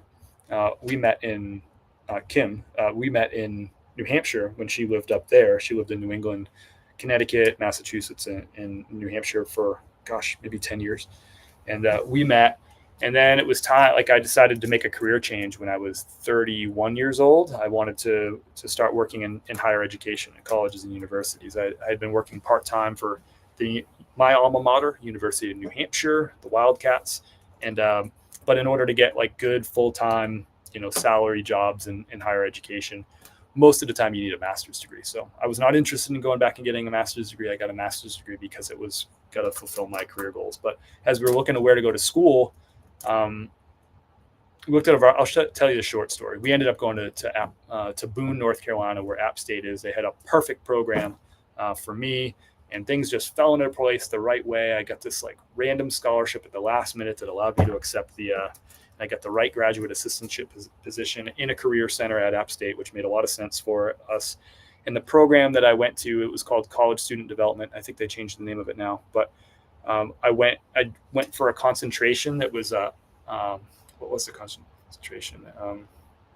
Outdoor program administration, whatever. It was specifically, there was a concentration. So I had a cohort of 22 students, and 4 of us were specifically studying this like outdoor concentration. So like how to work with college students and teach in an outdoor environment. So I got a wilderness first responder certification in that process. I learned how to do all like I led backpacking trips and whitewater rafting trips and that sort of stuff, and a lot of like day hikes and climbing trips and that sort of thing.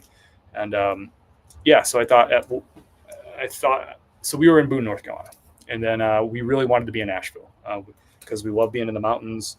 We love the weather here in Western North Carolina. And Asheville offers a little bit more in the terms of like restaurants and things to do and all that stuff. So we really wanted to get down to Asheville, and it worked out. I got a job at University of North Carolina in Asheville. I actually worked instead of doing an internship in my final semester of my grad program, I actually got a paid position that served as my internship. And that was at the University of North Carolina at Asheville, or what we call UNCA or UNC Asheville.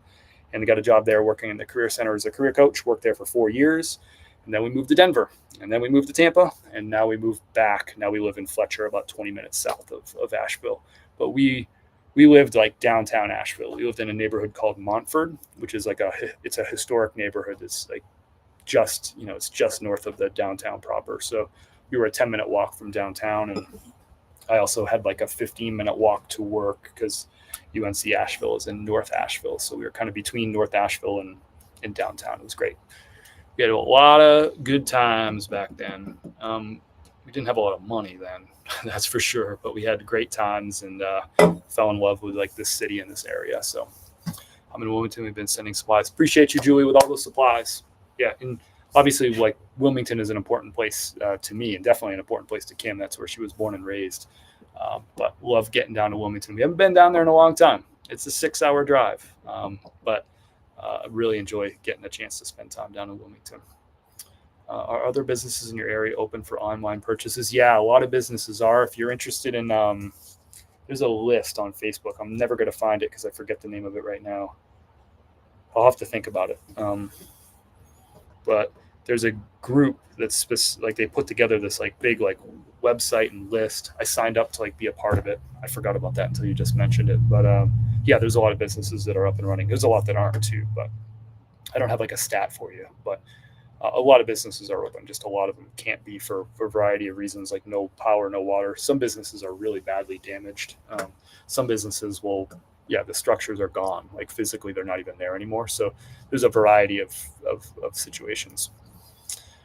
Started reselling in February 22 when my husband retired. I learned from you and Kayla's roommate. That's awesome. Appreciate that, Kim. You're doing great over there too. You're really crushing it. You work hard. Koki Poki's in the house. Koki Poki was like, I don't remember like who like was my first follower like on TikTok. Because I started on TikTok and Instagram. I don't remember who like my first follower was, but Koki Poki was probably somewhere close, like somewhere in 2020. I feel like Koki Poki was following me. So, and been following the journey and supporting me the whole way. I appreciate that. Next year's a Disney cruise. I like that. I like that you get to go to France. Yes. And by the way, Koki Poki, I tried to send you a thank you message for that really kind gift that you sent to me that I have right over here. Y'all, this is how nice y'all have been supportive of. I mean, this isn't like a new thing that y'all have been like really nice, like over the top nice for me. Look at what Koki Poki sent to me. These mints from I'm gonna say it wrong. Versailles. I'm very bad with French. I took a semester of French or a year of French in high school. I think I got a D in French. But just a really nice, like, look at this little thank you card and stuff. So Koki Poki, with her side hustle reselling, was able to pay for a trip to France with her family. Sent me this really nice These two really nice cards. Chateau de Chambord. Isn't that cool? That's something. How nice of y'all. Isn't that awesome? Kerry Williams, yeah, my boy, American Arbitrage. He's OG TikTok reseller man. Good friend of mine. Kerry helped me out a lot over the years. In the early days of like TikTok and stuff, I don't talk to him as much these days. He's like big into the sports card thing and stuff right now. For a while, I was also big into the sports card thing too, but I pop into his whatnots from time to time and stuff. But Kerry was really helpful to me in some of the early like content creation days. Really great guy. Reseller madness. I love what's JTJ. He's got his initials AJ, AT. I like him a lot. Good guy. From got that solid Boston accent up there. You can post a list to your page so we can support them. Yeah, I'm gonna try to. I'll write that down because I'll forget. I gotta remember what the heck I just like. I was laying in bed and like saw it and applied to it. And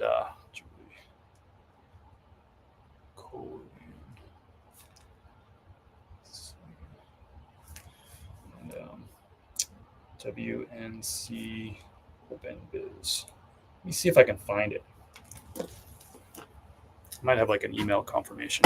Actually, I'm going to look it up right now just because I'm going to forget. I have so many like little tasks on everybody's like good at stuff and bad at stuff. When I have like a lot of little tasks to do, I just get frozen and I don't do anything. I suck at like just managing tasks. Thank you, Christopher Bacon. Thank you so much if you're watching the live. I see your donation and that means a lot to me and my neighbors are really going to appreciate that. Thank you. Thank you. That's huge. Let me see if I can see like Asheville small business. Maybe I got like an email about it.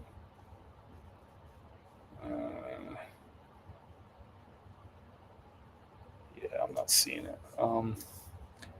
Maybe it's like WNC Open. I don't know if I'm going to find it. I'm going to try to find it for you. I thought maybe it would be like really easy if I just searched my. I don't see it. Oh well, I'll get to it. DJ, that's it. Thank you, Flippin' Nurse. Brian, so my background is in nursing. I have a PhD in nursing administration and education. I love teaching and nursing. I just left corporate management position after 5 years, and I'm back teaching full time. I worked with organization development and corporate training. Nevertheless, we started reselling to supplement the massive pay cut I took going from corporate to education. I love it, man. Yeah, I love that you're like, that you're chasing what you love to do, and that you're making it work, and you're finding the income to make that work. Yeah, when I had a similar experience I ran restaurants for a number of years, like a decade. And then I wanted to switch into working into higher education. I certainly knew what I was getting into. Like I knew it was going to be a big pay cut and all that. But it's one thing to sort of like talk about taking a big pay cut to do what you love. And then it's another thing to sort of execute that change and feel the weight of that change. It was, going into education from, working for a private company. Yeah, I mean, I was doing really well at the time, and was on my path to be doing really, really well. And it was a big step back. I get all these like texts about voter stuff. Report junk. Get out of my inbox. I wanted to thank some people that came in with some orders and stuff. Hold on. Just try to thank y'all. Karen, thank you so much for your order. I missed it coming in. Karen got her a bag of, wait for it, the peak season light roast, our fall light roast. Thank you so much. Going out to Idaho. Thank you so much. I appreciate that. I'm not going to say the name of the town, but is that in the mountains, Karen? If you're still watching the live, I appreciate it. Thanks to everyone who's supporting our small little business through this. We got our butts kicked for a couple of weeks there. The prayers, the thoughts, and all that stuff, the messages meant a lot too. But we had a rent bill due like 3 days after this. Yeah, it was a lot. And you've been really great. We sold 275 bags of coffee in a 7-day period of time that ended like yesterday or the day before. 275, which is an all-time record for our coffee business. So many new customers, shipping all over the country. People who had never ordered from us before were ordering 2, 3, 4, 5 bags of coffee. People that like they'd never tried our coffee. I think a lot of these people were new followers who were watching, our series about fundraising for our neighbors who got flooded and us telling our story with them. And these people are coming in and they're just sight unseen. They don't know anything about me. They don't know. They never tasted the coffee, and they're just jumping in first order with 3, 4, 5, 6 bags. It was crazy. I mean, it was overwhelming, but overwhelming in like a really good way. I think our biggest order, it was a 6-bag order. And some people bought multiple orders because I'd get like the same name, but 2 different addresses. So, very clearly it was people that were buying coffee for themselves and then buying some coffee for a friend or a family member too, which is crazy. And again, these are first-time customers, never tried the coffee, and they're ordering like 6 bags and sending it to their friends and stuff like that. That kind of generosity was wild. And again, that video that spurred a lot of that was an unintentional and accidental viral video. I might have told you this story already. So I posted, I think it was my day 8 update, and I posted day 8 update. It was like 2 minutes and 30 seconds long. I posted it on all the platforms. And then like the next day I went back and looked at the Facebook, just saw how the videos were performing. I read the comments and respond to people, and it was filled with prayers and all that sort of stuff. And I really appreciate that. And information, people were like sending along info, which was really helpful. But I noticed, I'm like, oh, that video got cut off at 1 minute and 30 seconds. So I was like, all right, well, I'll just go back to the original video. I'll cut off the first, because Facebook cuts off reels at you can only max it at 90 seconds. So it's like, all right, cool. I'll just post the last minute. I'll cut off the first 90 seconds that's already been posted. I'll post a part 2 of my day 8 update. So I did that on the Facebook account, and that video went crazy. And it started with me just basically, it said like, let me give you some updates about us. And I started talking about how we, I just got a shower and we were at our friend's house. They cooked us a meal. We have access to internet for the first time. And I was talking about that, and it kind of sounded a little downtrodden. And then I made the update about like, hey, we're picking up coffee tomorrow. I just got an order in, and Dynamite's up and running. They're going to get us some coffee, and I'm excited about it. If you want to get you some, down below. And it went crazy. That second half video, it wasn't supposed to. I was just like, oh shoot, I missed some important information that I need to share with people, and it just went nuts. That video, the construction of that video was not like the typical construction of like what would be a viral video, or like with a strong call to action. It was just some updates on my end. It was just me talking to the camera. There was no images of flooding or rebuilding or progress or anything. It was just me talking about our world for a minute and talking about how we're going to pick up coffee. And people just, like, coffee orders started coming in. I had no idea the video was going viral, but I started getting like coffee orders, and just like I'd get like 5 coffee orders in like 5 minutes. And I'm like, wow, that's a lot of coffee orders, And I'm like, I don't recognize a lot of these names, and I'm still not putting it together because my brain's kind of all scattered in all these different places. And finally, like after like 2 hours of just like really, like I just get these spurts, because viral videos, they typically come in spurts. You get like 20,000 views in like a couple minutes, and then it kind of slows down and you get other waves. So I get these like spurts where I'm getting like all these coffee orders. So finally I'm like, I got to figure out what's going on. So I'm checking, I'm like, did somebody else make a video and like advertise my coffee, or like what is going on? Like something had to happen. And I like looking, and sure enough, like that Facebook video is just going bonkers, like hundreds of thousands of views. I was like, holy crap, that's got to be the one, because I mentioned coffee in it. So it was just totally accidental. Like I had no idea it was coming. Even when it was coming in, I had no idea why it was coming. That video was not supposed to be viral. It just wasn't the type of video that goes viral. It was just me talking about stuff for a minute, and that happened to include coffee stuff. So it was wild how that all worked out. Thanks to everyone who supported me through that. But we also had no power, no water, no internet. And I was out, like I sold out of coffee within like 2 hours. And I was like, well, and Dynamite still, that was the coffee that they had roasted right before the storm. So then they were out of coffee, like they weren't online. They didn't have power yet. And then when they got power on, they had such a backlog of coffee that they had to roast. So they're like, we're going to get you this coffee as soon as you can. And yeah, so then I forgot, I had like 6 boxes of coffee. I forgot one of the boxes there. I just missed it. I didn't grab it off the shelf. And a lot of the orders were like 3 and 4 packs. I had like 18 orders I couldn't fulfill because they had the bag that I needed was in that box for a lot of those orders. So I was like, it was just such like a hectic, crazy weird thing with no power, no internet. And I had the busiest day of coffee sales and the busiest week of coffee sales I've ever had. And I had no power for any of it. And I had no internet for any of it. So at times it was like frustrating too. It was like, I can't process. And I ran out of shipping supplies because like I just hadn't ordered shipping supplies or anything because I couldn't get internet and all that stuff. So it was just low on stuff as it was.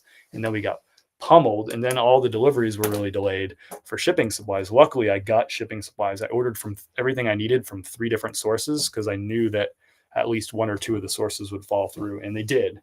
But I did get between the different places I ordered, I ended up getting the boxes I needed in time and everything. But it was like crazy. It was just super weird, and it was absolutely a blessing. But behind the scenes from that like blessing was me like being like, okay, I got all these coffee orders. I don't have power. I don't have internet. I don't have boxes. And I don't have coffee. Like I literally had nothing to fulfill the orders, right? Those are the things I need. I need power. I need internet. I need boxes, and I need coffee. And I'm like, I have none of those things. It's one thing to be missing one, right? But I was like, I have none. So that was a really interesting, there was like a 72-hour span there. It was like, I don't know how this is going to work.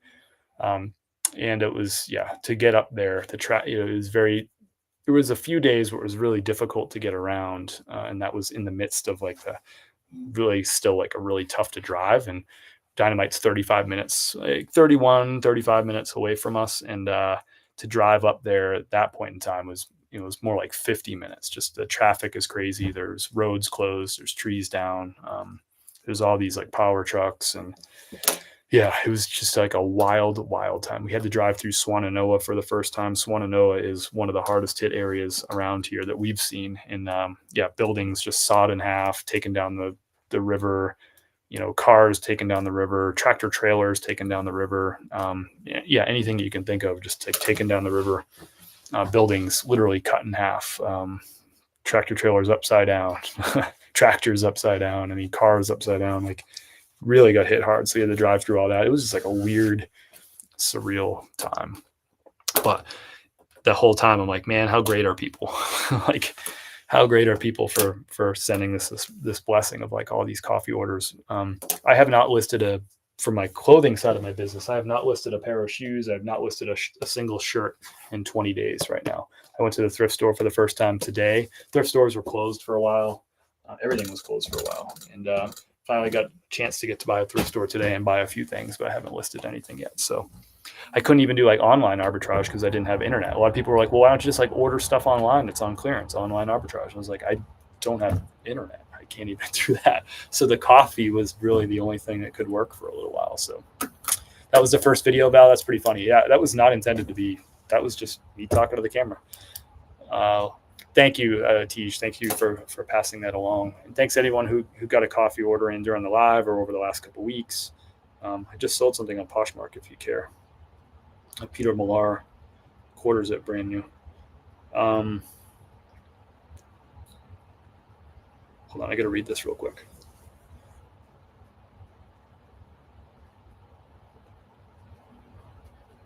Okay.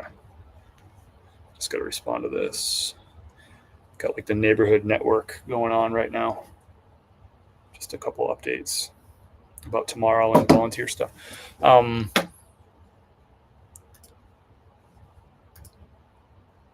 Taster pack to my dad for his birthday. That's awesome, Sarah. I remember that order, and I'm hoping that I wrote happy birthday on that card now.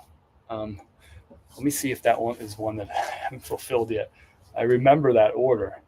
Was that the one you told me to write happy birthday? Now I'm trying to remember. Did I actually do that? Let me see.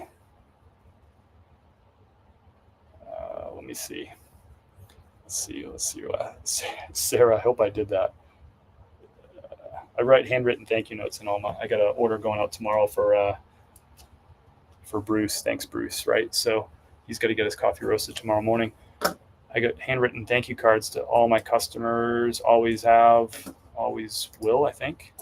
And I want to make sure, Sarah, that I did that right. I don't know if I'm going to be able to know that by looking. I hope I did. I hope I did, Sarah. I remember seeing it. And I was like, that's awesome. I love writing. I love when people do that. Like, hey, can you write a thank you note to, or a happy birthday or happy anniversary to somebody? I'm like, I love that. I might have forgot though. I might have forgot, Sarah. I'm sorry. I hope I did. It was a touchy couple of days there.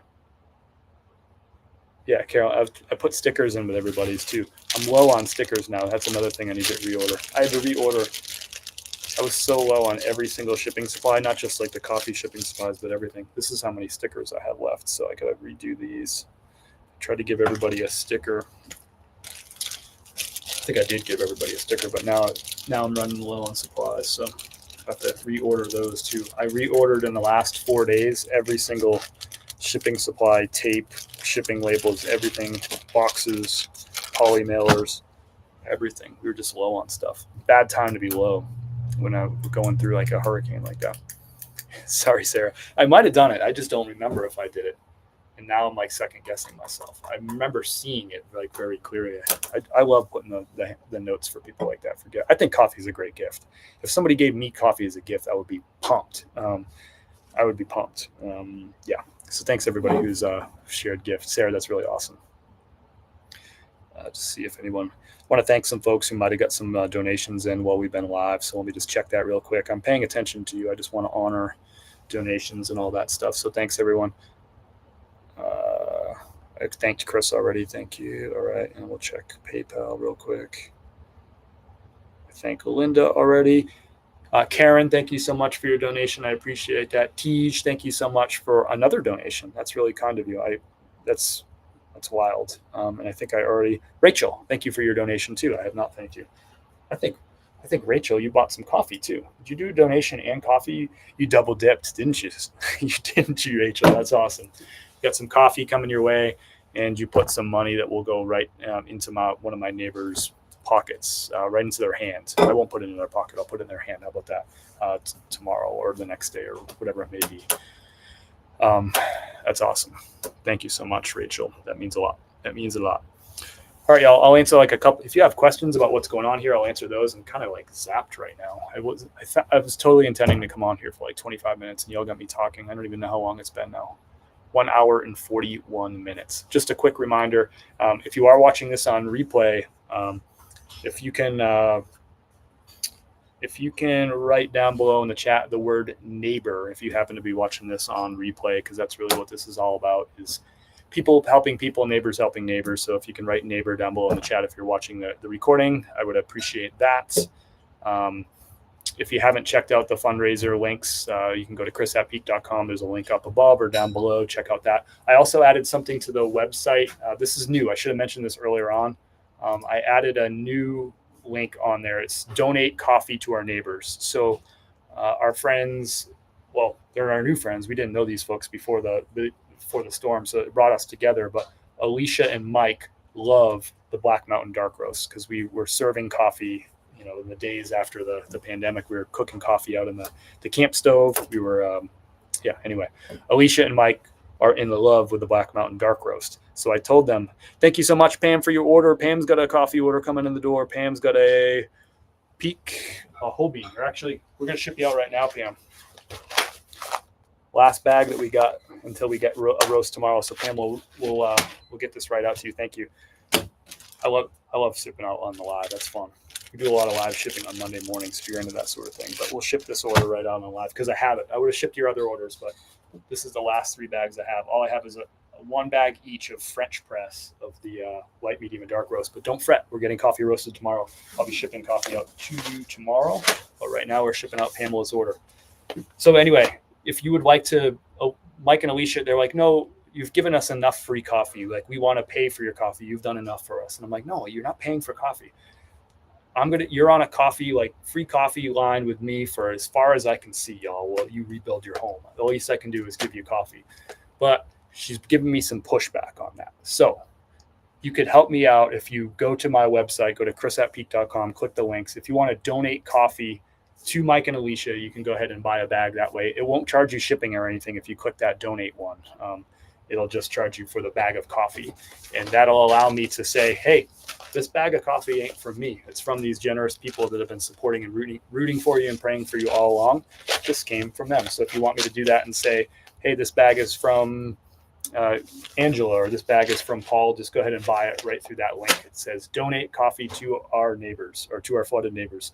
And once I fill up Mike and Alicia with enough coffee, I'm going to continue to, I've been giving away a lot of free bags of coffee. I should have mentioned that earlier.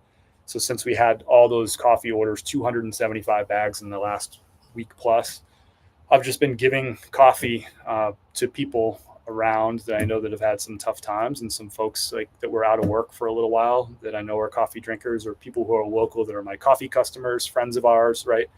Hey, it's been a rough couple weeks. Here's a bag of coffee. That'll cheer you up and perk you up. So if you want to do that, just go to my chris@peak.com, click donate coffee to our flooded neighbors, and I will continue. I'm going to do it anyway, whether you hit that button or not, but that just sort of spreads out some of the weight of it if you're interested in doing that. And I'll hand bags of coffee to people, and I'll make sure too. I'll be like, what do you want? Do you want the light roast? Do you want the medium roast? Do you want the dark roast? What do you want? Do you want the ground, the whole bean? So I'll make sure they get in their hands exactly the coffee it is that they like. But if you want to know, Mike and Alicia, they get the whole bean Black Mountain dark roast, and they have that little coffee maker where you put the beans in the top, it grinds it, and then they make espresso with it and stuff. So anyway, if you want to, that helps me help them, so to speak, and allows me to fight back with Alicia. She wants to give me money for the coffee. But if I say, nope, this came from somebody else, did you give not yet. That's right. I didn't give those. I was thinking about using that as like some free bags I'm going to give away to each. I meant to run that by you today, actually. I was thinking about that. Hi, Kim. Hi. Kim's wrapping up work. Oh, she just wrapped up work. Tonight was her late night. She had to work till 9. So she's just wrapping up. She's probably not going to be super social. Donate my extra bag to them. Awesome. Thank you, Flippin' Nurse. I appreciate that. That's great. That's great. And let me know when you're ready for another one. Does Facebook have the links? Yeah, it should be up above or down below, or you just type in chris@peak.com. You can say it like right there. You can see it right there. And that'll bring you right to my website, and you click on the coffee link from there. But yeah, it should be up or above or down below. I put links into the live, so they should be like right above, like right here, up above, like off the screen, or like right here, right below. I forget where it does it on all the platforms. We're live on YouTube, Facebook, and Instagram. So thank you, Flippin' Nurse. And yes, Tisha, if that's cool. Yeah, I was thinking about if you were I think you were talking about like doing a giveaway for people, which you've done before in the past, and I really love doing that. But I think this would be fun to be able to go and give bags away to people who are in the neighborhood, in the community. I would enjoy doing that for people. I've been doing it already, but it helps fund those efforts. So thank you, Tisha, if that's cool. You must tell them they have my prayers. I will. I'll tell them that this bag is from the Flipping Nurse from Virginia. What's up, Nick Smith? Tina's now over on Instagram.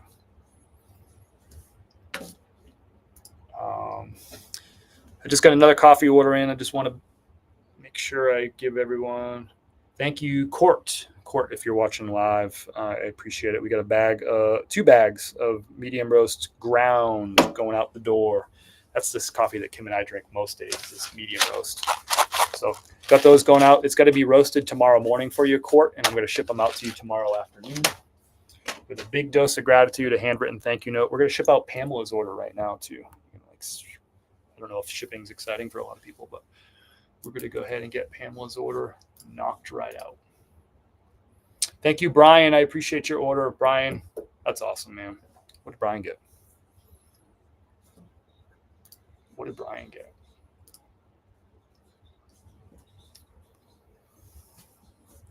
Hold on.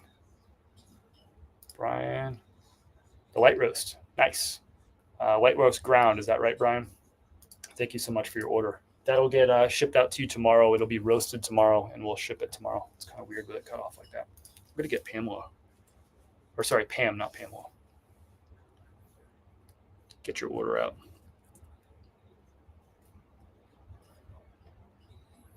Pam, thanks for supporting our small business. Home business.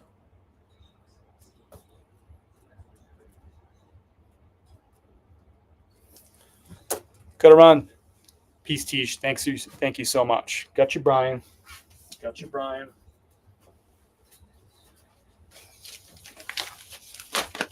Pam, are you watching live? When's the last time you ordered from a company and they thanked you live and shipped it live like within minutes after you put in your order? How cool is that? I think it's cool. Got a handwritten thank you note in there, Pam. Got you a Chris at Peak sticker that we threw in there for you.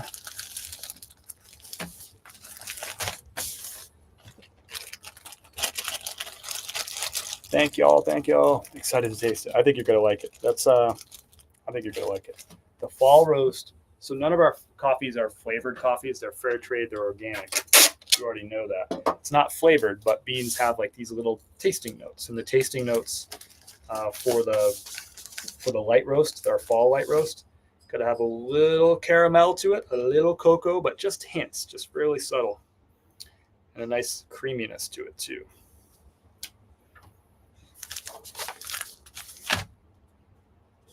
If you're new to like premium coffee too, a lot of where people are geeking out, like in the industry, the people who are way into coffee, a lot of the innovation, a lot of the creativity is happening with the light roasts. For a while, it was the dark roasts, but the coffee geeks, the coffee nerds are into the light roasts right now because you can just have such like different variety of flavors and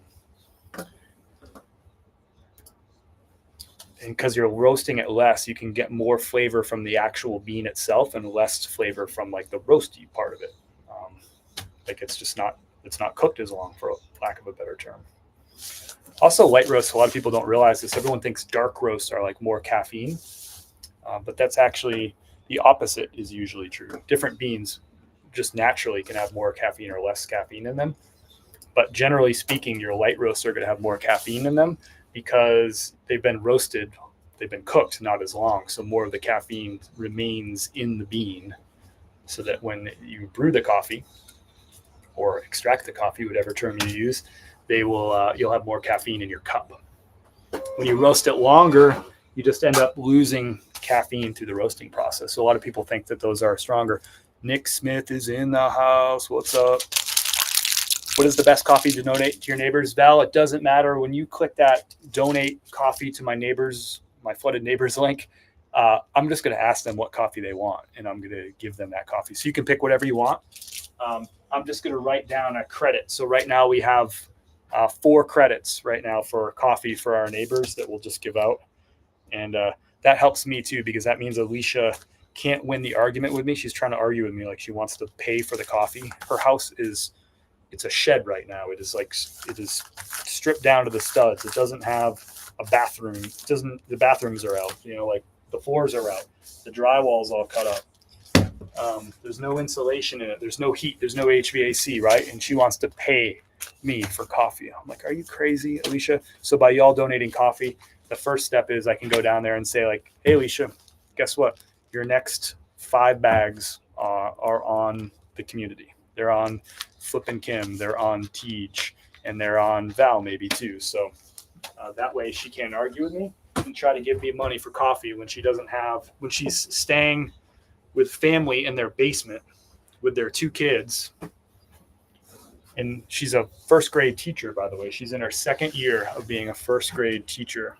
So she had her first day back at school yesterday. I haven't talked to her today to see how it went, but she had her first day back with 17 first graders who were all impacted by this storm, and some of them in a variety of ways, right? So she was really nervous about going back to school yesterday and having to stand tall in front of 17 first graders who just went through a horrible storm. And I'm sure many of their families have been displaced, and some of them may not have power or water and stuff yet. And she's back at school, and she's trying to pay me for coffee, and I just can't have it. So if you donate that coffee, she can't argue with me, because I'm like, no, this came from Val, this came from Teej, this came from Flippin' Kim. You got to argue with them. So thank you for doing that. And of course, if you all keep clicking that link and keep buying coffee, I just put the wrong shipping label on that. If you keep doing that, then I'll just find other neighbors that need it. I have some other neighbors that we've been giving coffee to too. So it empowers me to say, no, I'm not taking your money. This was donated by the community, by the Chris at Peak community. So thank y'all. Brian, I just printed out your shipping label and put it on Kim's order. We'll get this right. I promise. Easy fix. Pam, I got you. Brian, yours will go out tomorrow, brother. Thank you. I'll get this right. You got a shipping confirmation, Brian, but yours isn't shipped yet. I promise. It'll ship tomorrow. This is the joys of trying to do a live stream at 9:30 at night, talking to people and doing your shipping at the same time. Plus lack of sleep. Plus my last cup of coffee was like 10 hours ago, 11 hours ago. So that's the reason. Now we got the right shipping label going to Pam. Brian, I'll get you tomorrow. I'm going to make your shipping or your thank you card right now so I don't forget. And Pam, you got a shipping confirmation in your inbox.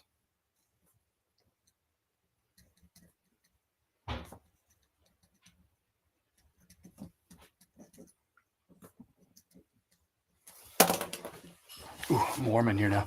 I started a new part-time job. I will donate my first pay. No, gosh, Val. Val, $10, $5, something like that. Not your whole first paycheck. That's so generous of you. But listen. You got to take care of you and your family too. I appreciate that. $5, $10, something like that. That'd be cool. What's up? Is that Mac in the house? What's up, Mac? Got another coffee order. Okay, cool. And thanks y'all for donating and all that stuff. I'm going to check donations too, see if anyone snuck in on one on me. I'm paying attention to you. I'm just looking something up real quick. If you do want to contribute to the fundraiser, chris@peak.com. There's a link above or down below me right now, or you can just go to chris@peak.com. You can see it spelled out like right there in the bottom corner. Thanks for everyone who donated during the live. Linda, Rachel, Tej, Karen, Chris. And I'm going to check GoFundMe real quick. There's 3 different ways you can donate. You can go to they're all at chris@peak.com. There's a GoFundMe, there's a Venmo or a PayPal. All that money goes directly to our neighbors who are flooded. We said we're trying to work with 10 different families that were all flooded. Every single home in this neighborhood was flooded.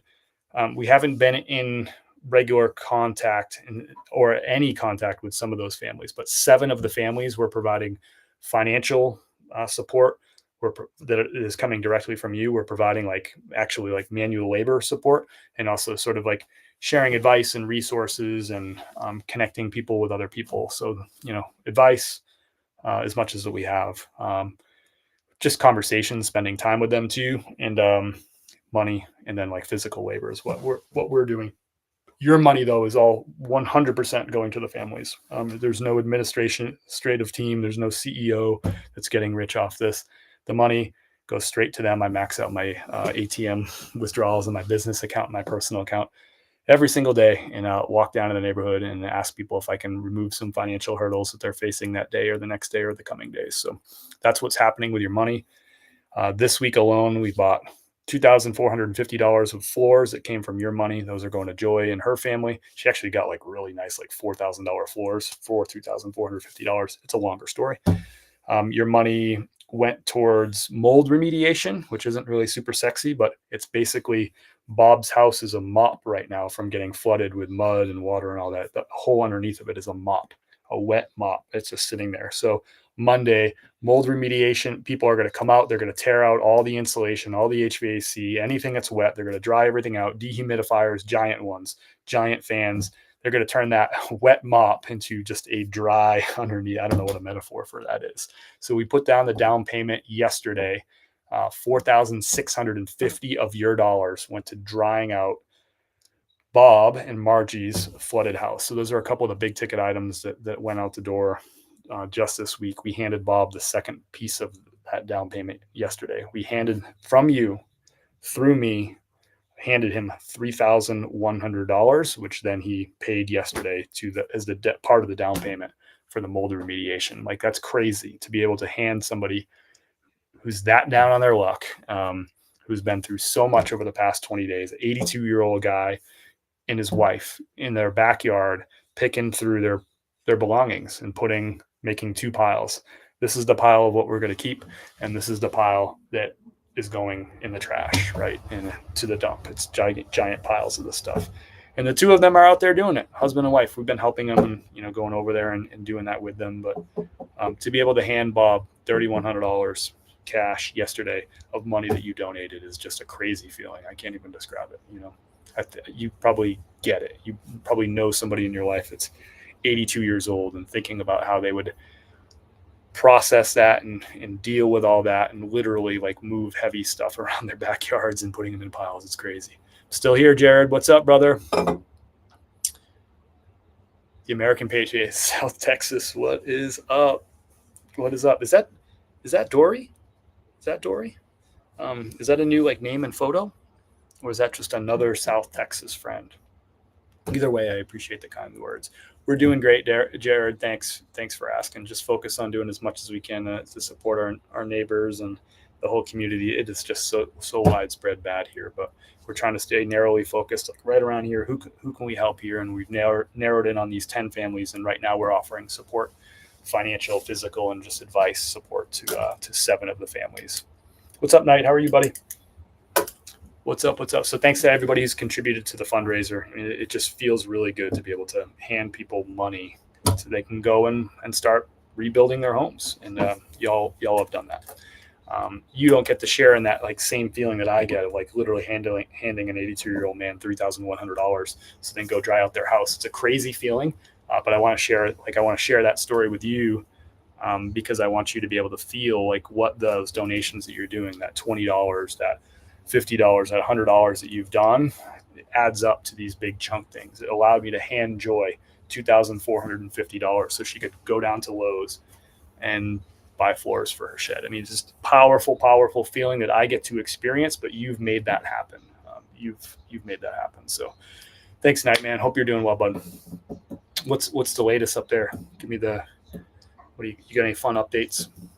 It's my old friend Knight from New Hampshire for damn sure.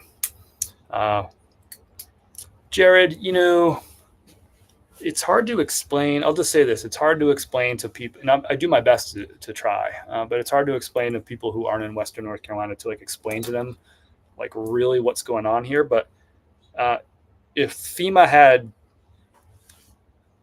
10 times their people and 10 times their budget, they wouldn't have been able, you just can't be everywhere. It's so widespread. There was crazy power outages of storms, washed out roads, trees down an hour south of us in Spartanburg, South Carolina, an hour south of us in Greenville, South Carolina. They were out of power for a week down there plus, right? They're not even in the mountains. That's down in the Piedmont, and then 2 hours north of us in Boone, North Carolina, we used to live in Boone too before we lived in Asheville the first time. They have washed out, completely washed out roads, houses washed out, businesses flooded, homes flooded, 2 hours north of here and everywhere in between. There's just so much. There's so much there's individual neighborhoods and families that have been impacted so deeply. So the pain is really deep and intense and acute. But that is spread across such a wide region that there's no way that FEMA can then fix all this. And FEMA was, when it comes down to it, government or FEMA or whatever organization you want to talk about, was never meant to replace people helping people. It was meant to supercharge it. It was meant to support it. But people helping people is the way that you recover from something like this, period. FEMA assistance is nice. The government coming in and fixing roads, yeah, because I can't go fix a road. I can't fix I-40 going to Tennessee that's going to be out of commission for a year going through the Pigeon River Gorge. That's our main road going out to Tennessee. I can't fix that, and I can't get a team of volunteers to go fix 40. I mean, part of 40 is in the river right now. It's just washed out. You've probably seen the images. There's viral videos about it. I can't fix that. That's what the government's here for. They're going to fix 40 so that I don't get a gang of volunteers trying to fix 40. You just can't do it. But FEMA and the government, they can't be down in every neighborhood They can't be rebuilding Joy's home. They can't be rebuilding Bob and Margie's home. They can't be rebuilding Mike and Alicia's home. They can't be rebuilding David and Keith's home. They can't be rebuilding Jody and Crystal's home and Mark and Marianne's home. These families that we're working with, they don't have the capacity to do that because our neighborhood, those 10 families got totally flooded. But there's probably 1,000 neighborhoods of that, and they're spread all across the region. And there's people who are way worse too. There's whole communities that were wiped off the face of the earth. FEMA can't fix that. They're doing a lot of work. The government's doing a lot of work. The military is here doing a lot of work. The states, the counties, the municipalities, everybody's doing work. There's people from all over the country supporting, and a lot of that is through federal funds. Absolutely. But they can't fix everything. It's still people helping people. And y'all have contributed to that through your donations, through sending love and prayers. If you want to support my neighbors, 10 families, all of them were 100% flooded. 4 of them had no flood insurance, which means they won't get a dime from insurance. A lot of people think like FEMA and insurance are going to take care of this.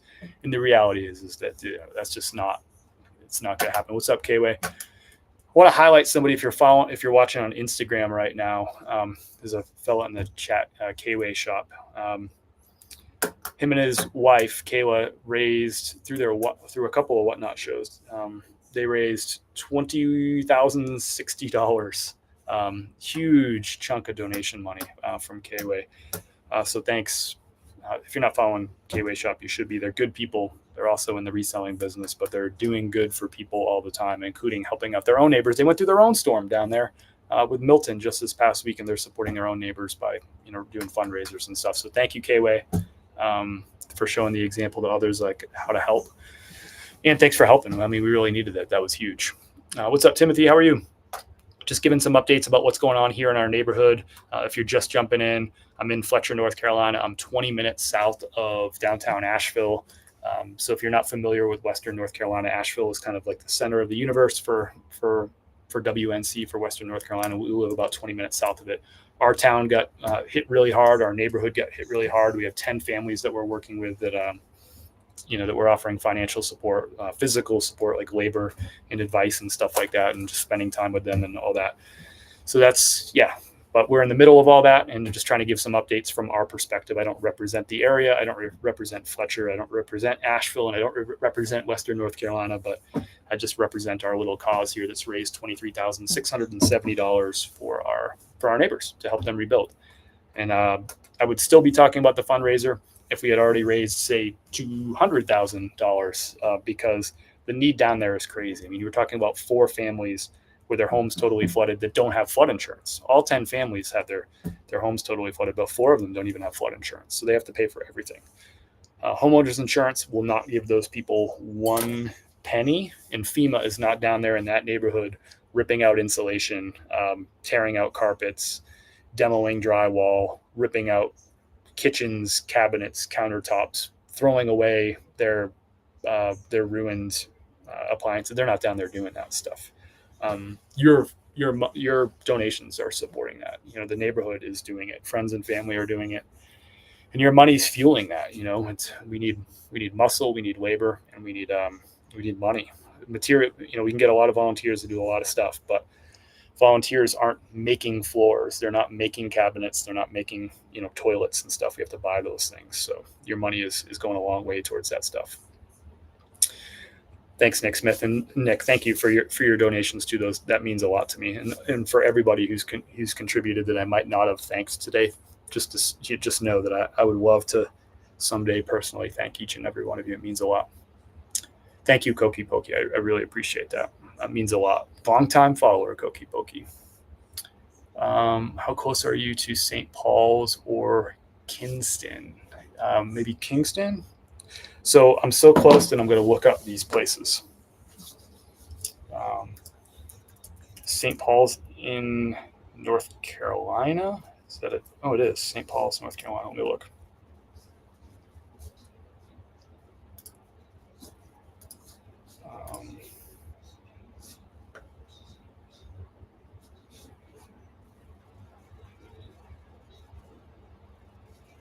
Oh, we're really far from St. Paul. St. Paul's is like Fayetteville. That's probably somewhere around 5 hours, 4.5, 5 hours to get to St. Paul's. That's eastern part of the state. We're out in the mountains, like very western part of the state. Seems insurance firms are a scam artist. Well, yeah, I understand that perspective, Nicole, for sure. Um, I understand that perspective. A homeowner's insurance, they have to go by what's in the, like what's on the insurance. What's the word? Like the contract, right? It's explicitly states in any of these contracts that they won't cover flood damage. That's a separate. In a lot of cases, that's just a separate policy. You would get a separate policy specific to flood. If they were to include flood insurance with all homeowners policies, the homeowners and policies would be a lot more expensive because their risk would be higher, right? So therefore, they would have to charge a higher premium per month. So these folks that didn't have flood insurance, I should point out too, that doesn't make them like bad people or not smart people or dumb or anything like that. Certainly, if they could all go back, they would change and they would have gotten a flood insurance policy. But where these people live, it's not super. We have 10 families that got flooded. 6 of them had it and 4 of them didn't, right? So that just kind of gives you the idea. Like it's not, yeah, not everybody has flood insurance. Kim and I don't have flood insurance. A lot of our neighbors don't have flood insurance. These people that got flooded were 100 yards from our house, as the crow flies, between 100 and 150 yards, depending on where in the neighborhood their house is. That's how close these impacted homes are. I can see some of them out my window, and to give me another week when more of the leaves fall, I'll be able to see all of their homes. Most of them. Some of them will, like the homes will be in the way of other homes, but you get what I mean. There's trees between us, but it's 100 to 150 yards away, all these homes. And I don't have flood insurance. 4 of them didn't either. And so they're not bad people. They're not dumb people. Some of them just didn't even really know. Like, are you supposed to, I mean, how many people in the chat know if you have flood insurance or not? Not a lot of people don't even know. A lot of people don't know how close they are to a floodplain, right? I was aware of how close I was to a floodplain in Florida because I had to carry flood insurance. The mortgage company wouldn't allow me to not carry flood insurance for the first year until they realized it's a longer story. The first year we had flood insurance. We didn't really need it, but it took a year for the survey after they built the homes and they raised them up when they built them to get them out of the floodplain. It took a whole full year for the state to acknowledge the new survey and say, yep, this is no longer a floodplain. And then for us to no longer have to pay for flood insurance.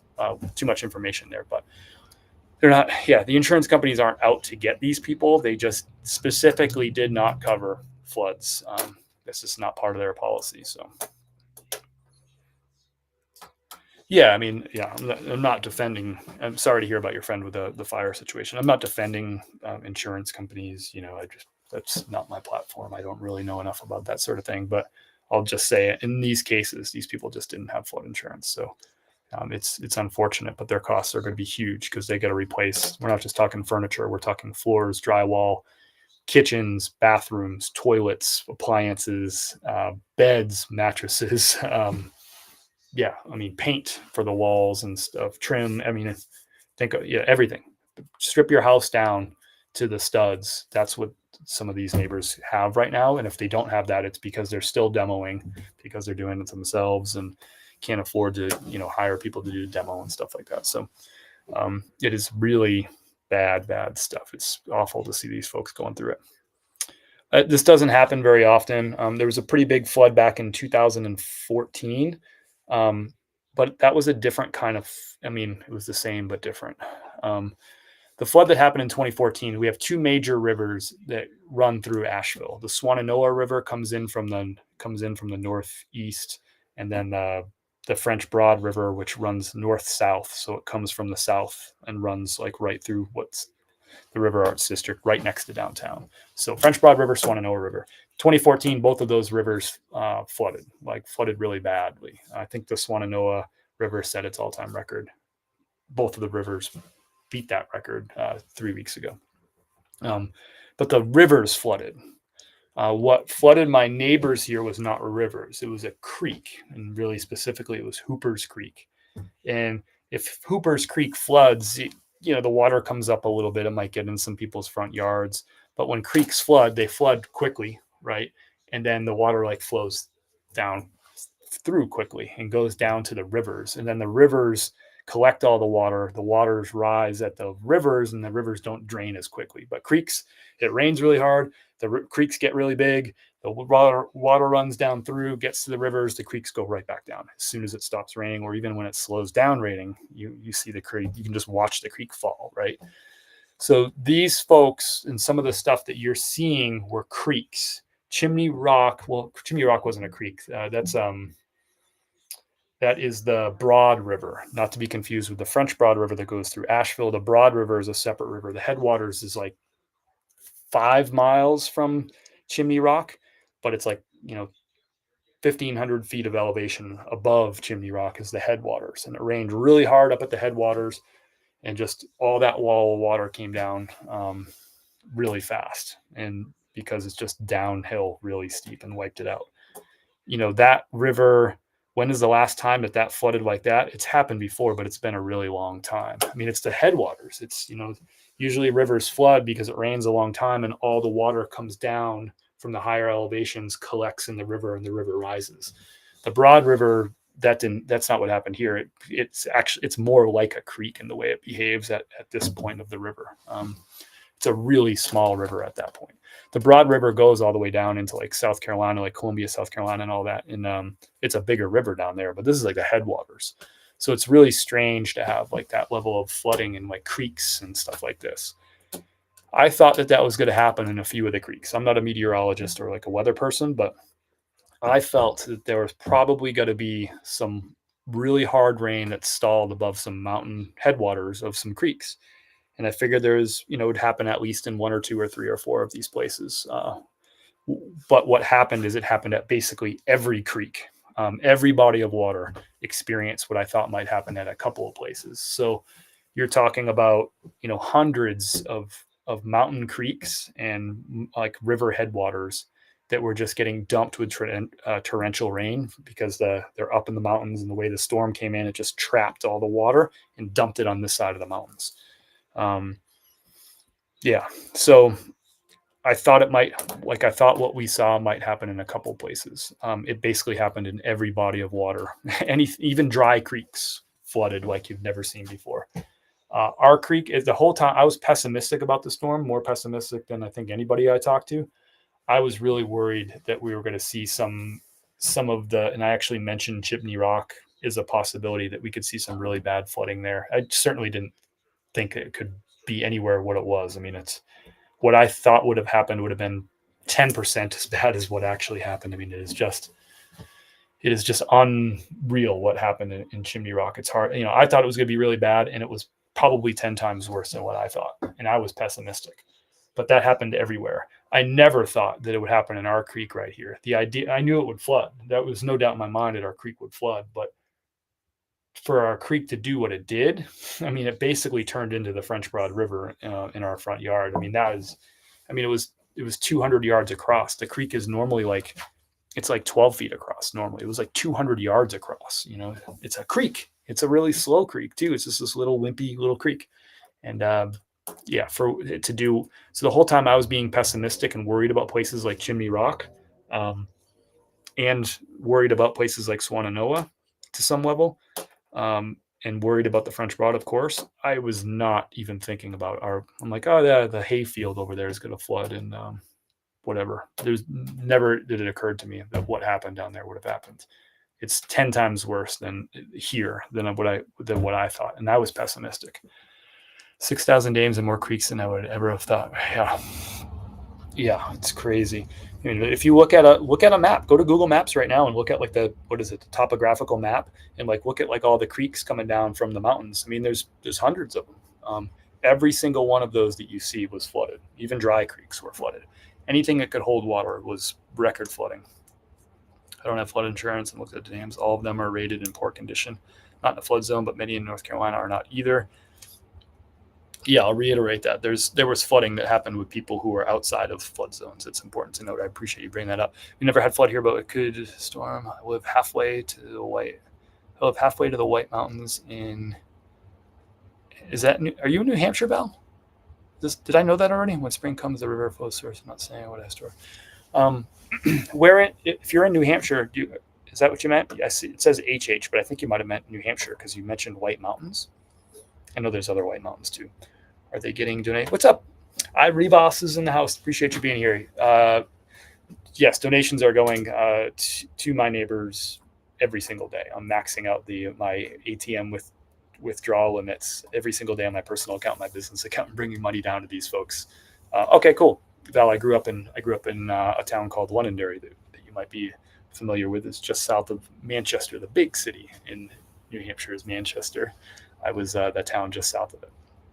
If you've flown into the Manchester airport, some of the Manchester airport is technically in the town of Londonderry. So that's where I grew up, and also lived in Manchester and Nashua, Lebanon. I think that's it. Yeah, I think that's it. What's up, Trisha? Hello. Good to see you. Thanks for all your support, Trisha. I appreciate it. I've said it before. I'll probably say it again. Appreciate you.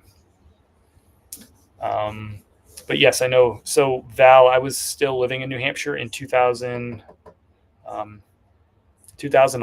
think was the year, or was it 2012? No, it was 2011. Whatever that hurricane that rolled through and really ruined a lot of the rivers and creeks up in Vermont, northern New Hampshire, and even some on Maine. Like that storm. What the heck was the name of that storm? I was up there for that storm when it wiped out a bunch of stuff. If you were there for that storm, if you were in like northern New Hampshire or like northern Vermont and you saw some of the destruction from that storm, you kind of have an idea a little bit of what happened down here. It's just on a grander scale. Picture every river and creek flooding 10 times as much as what happened up there, and it being all of them all at once, which is crazy. Which is really crazy. So, but what was the name of that hurricane? Was that? I'm gonna look it up. Bob was no, I think Bob was an earlier one. Hurricane 2011. Let's put it in New Hampshire. It impacted that whole area, but Irene, Tropical Storm Irene, August 28th to be exact. That's the storm I was thinking about. Bob was a long time ago, Val. That was Bob might have been the 90s up there. That was a crazy storm. 1991. That was Bob. Yeah. Basically a direct hit to New England. That was a crazy one. I was a youngin at that point in time. I was a youngin. The one I was referring to was 2011 with all that northern New Hampshire river flooding and stuff. All right, y'all. Thanks everyone for your support. If you're just jumping in now, I just gave some updates. You can rewatch this if you want to. It's really long. It's 2 hours and 22 minutes. So if you want to hear about some of what's going on with our neighborhood down here, our 10 families that are neighbors 100 to 150 yards away, like right down the hill from us, that got totally flooded. I gave you some updates about those families and how your donations have helped those families already. The road ahead is long. This rebuild you're not going to hear me stop talking about this rebuild for months and months and months, and in some case, in some aspects, it'll be well more than a year that we're talking about some rebuild stuff. But for my neighbors here, we're talking about like long-term, months-long rebuild. Thanks, y'all, for contributing so far. 2,300 and I'll get my numbers wrong. I'm tired. These are important. 23,670. You can tell I'm tired. 23,670. You've contributed to my neighbors money that's just gone right into their hands to buy things like floors, like mold remediation, like drying out their homes, demolition work, ripping out. Yeah, there's so much work, and we got so much left to do. So I appreciate every dime that you've donated, and I appreciate all your prayers, your thoughts, all that stuff. I'm sharing all the social medias with all my neighbors. Some of them are interested in watching it, and some of them aren't. But I do share your prayers, your thoughts, your messages, and stuff like that. And they really appreciate it. These people are, they're down on their knees. They've really it's tough for them. These are proud people, proud mountain folk. A lot of these folks who Western North Carolina mountain folk. These are rugged, hardy, do-it-yourself sort of folks out here in Fletcher, and these people are welcoming money in donations and love because they just don't have any other option, right? These are people that you can just tell from talking to them that it is not in their nature to accept help, to accept money. These are people who are hardy. They want to do it themselves, and they're like, I got myself into this. I'm going to get myself out of it. But these people are welcoming the money. They are warmly welcoming the money. They are super excited and grateful for it. I was expecting a lot more pushback because just the nature of the people around here, and these people are taking it. And they're saying, hey, it's not easy for me to accept this, but I don't have a choice. I need every penny of this and more to rebuild my home, to get it livable again. These people are homeless. They're staying with friends. They're staying with families. They're staying in hotels. We have one family who's staying in a shelter at the Ag Center, and they've been staying in the shelter now for 20 days since the storm ran through. That's their home right now, is a shelter at the Western North Carolina Agricultural Center down by the airport. That is their home right now. So the money that you're giving to people, when I say that they are homeless, it is not it's not a cliche that I'm using. These are people who are displaced from their homes. They can't live in them. Their homes are different versions of sheds. They're not livable. They don't have heat. They don't have HVAC. They don't have floors. They don't have insulation in them.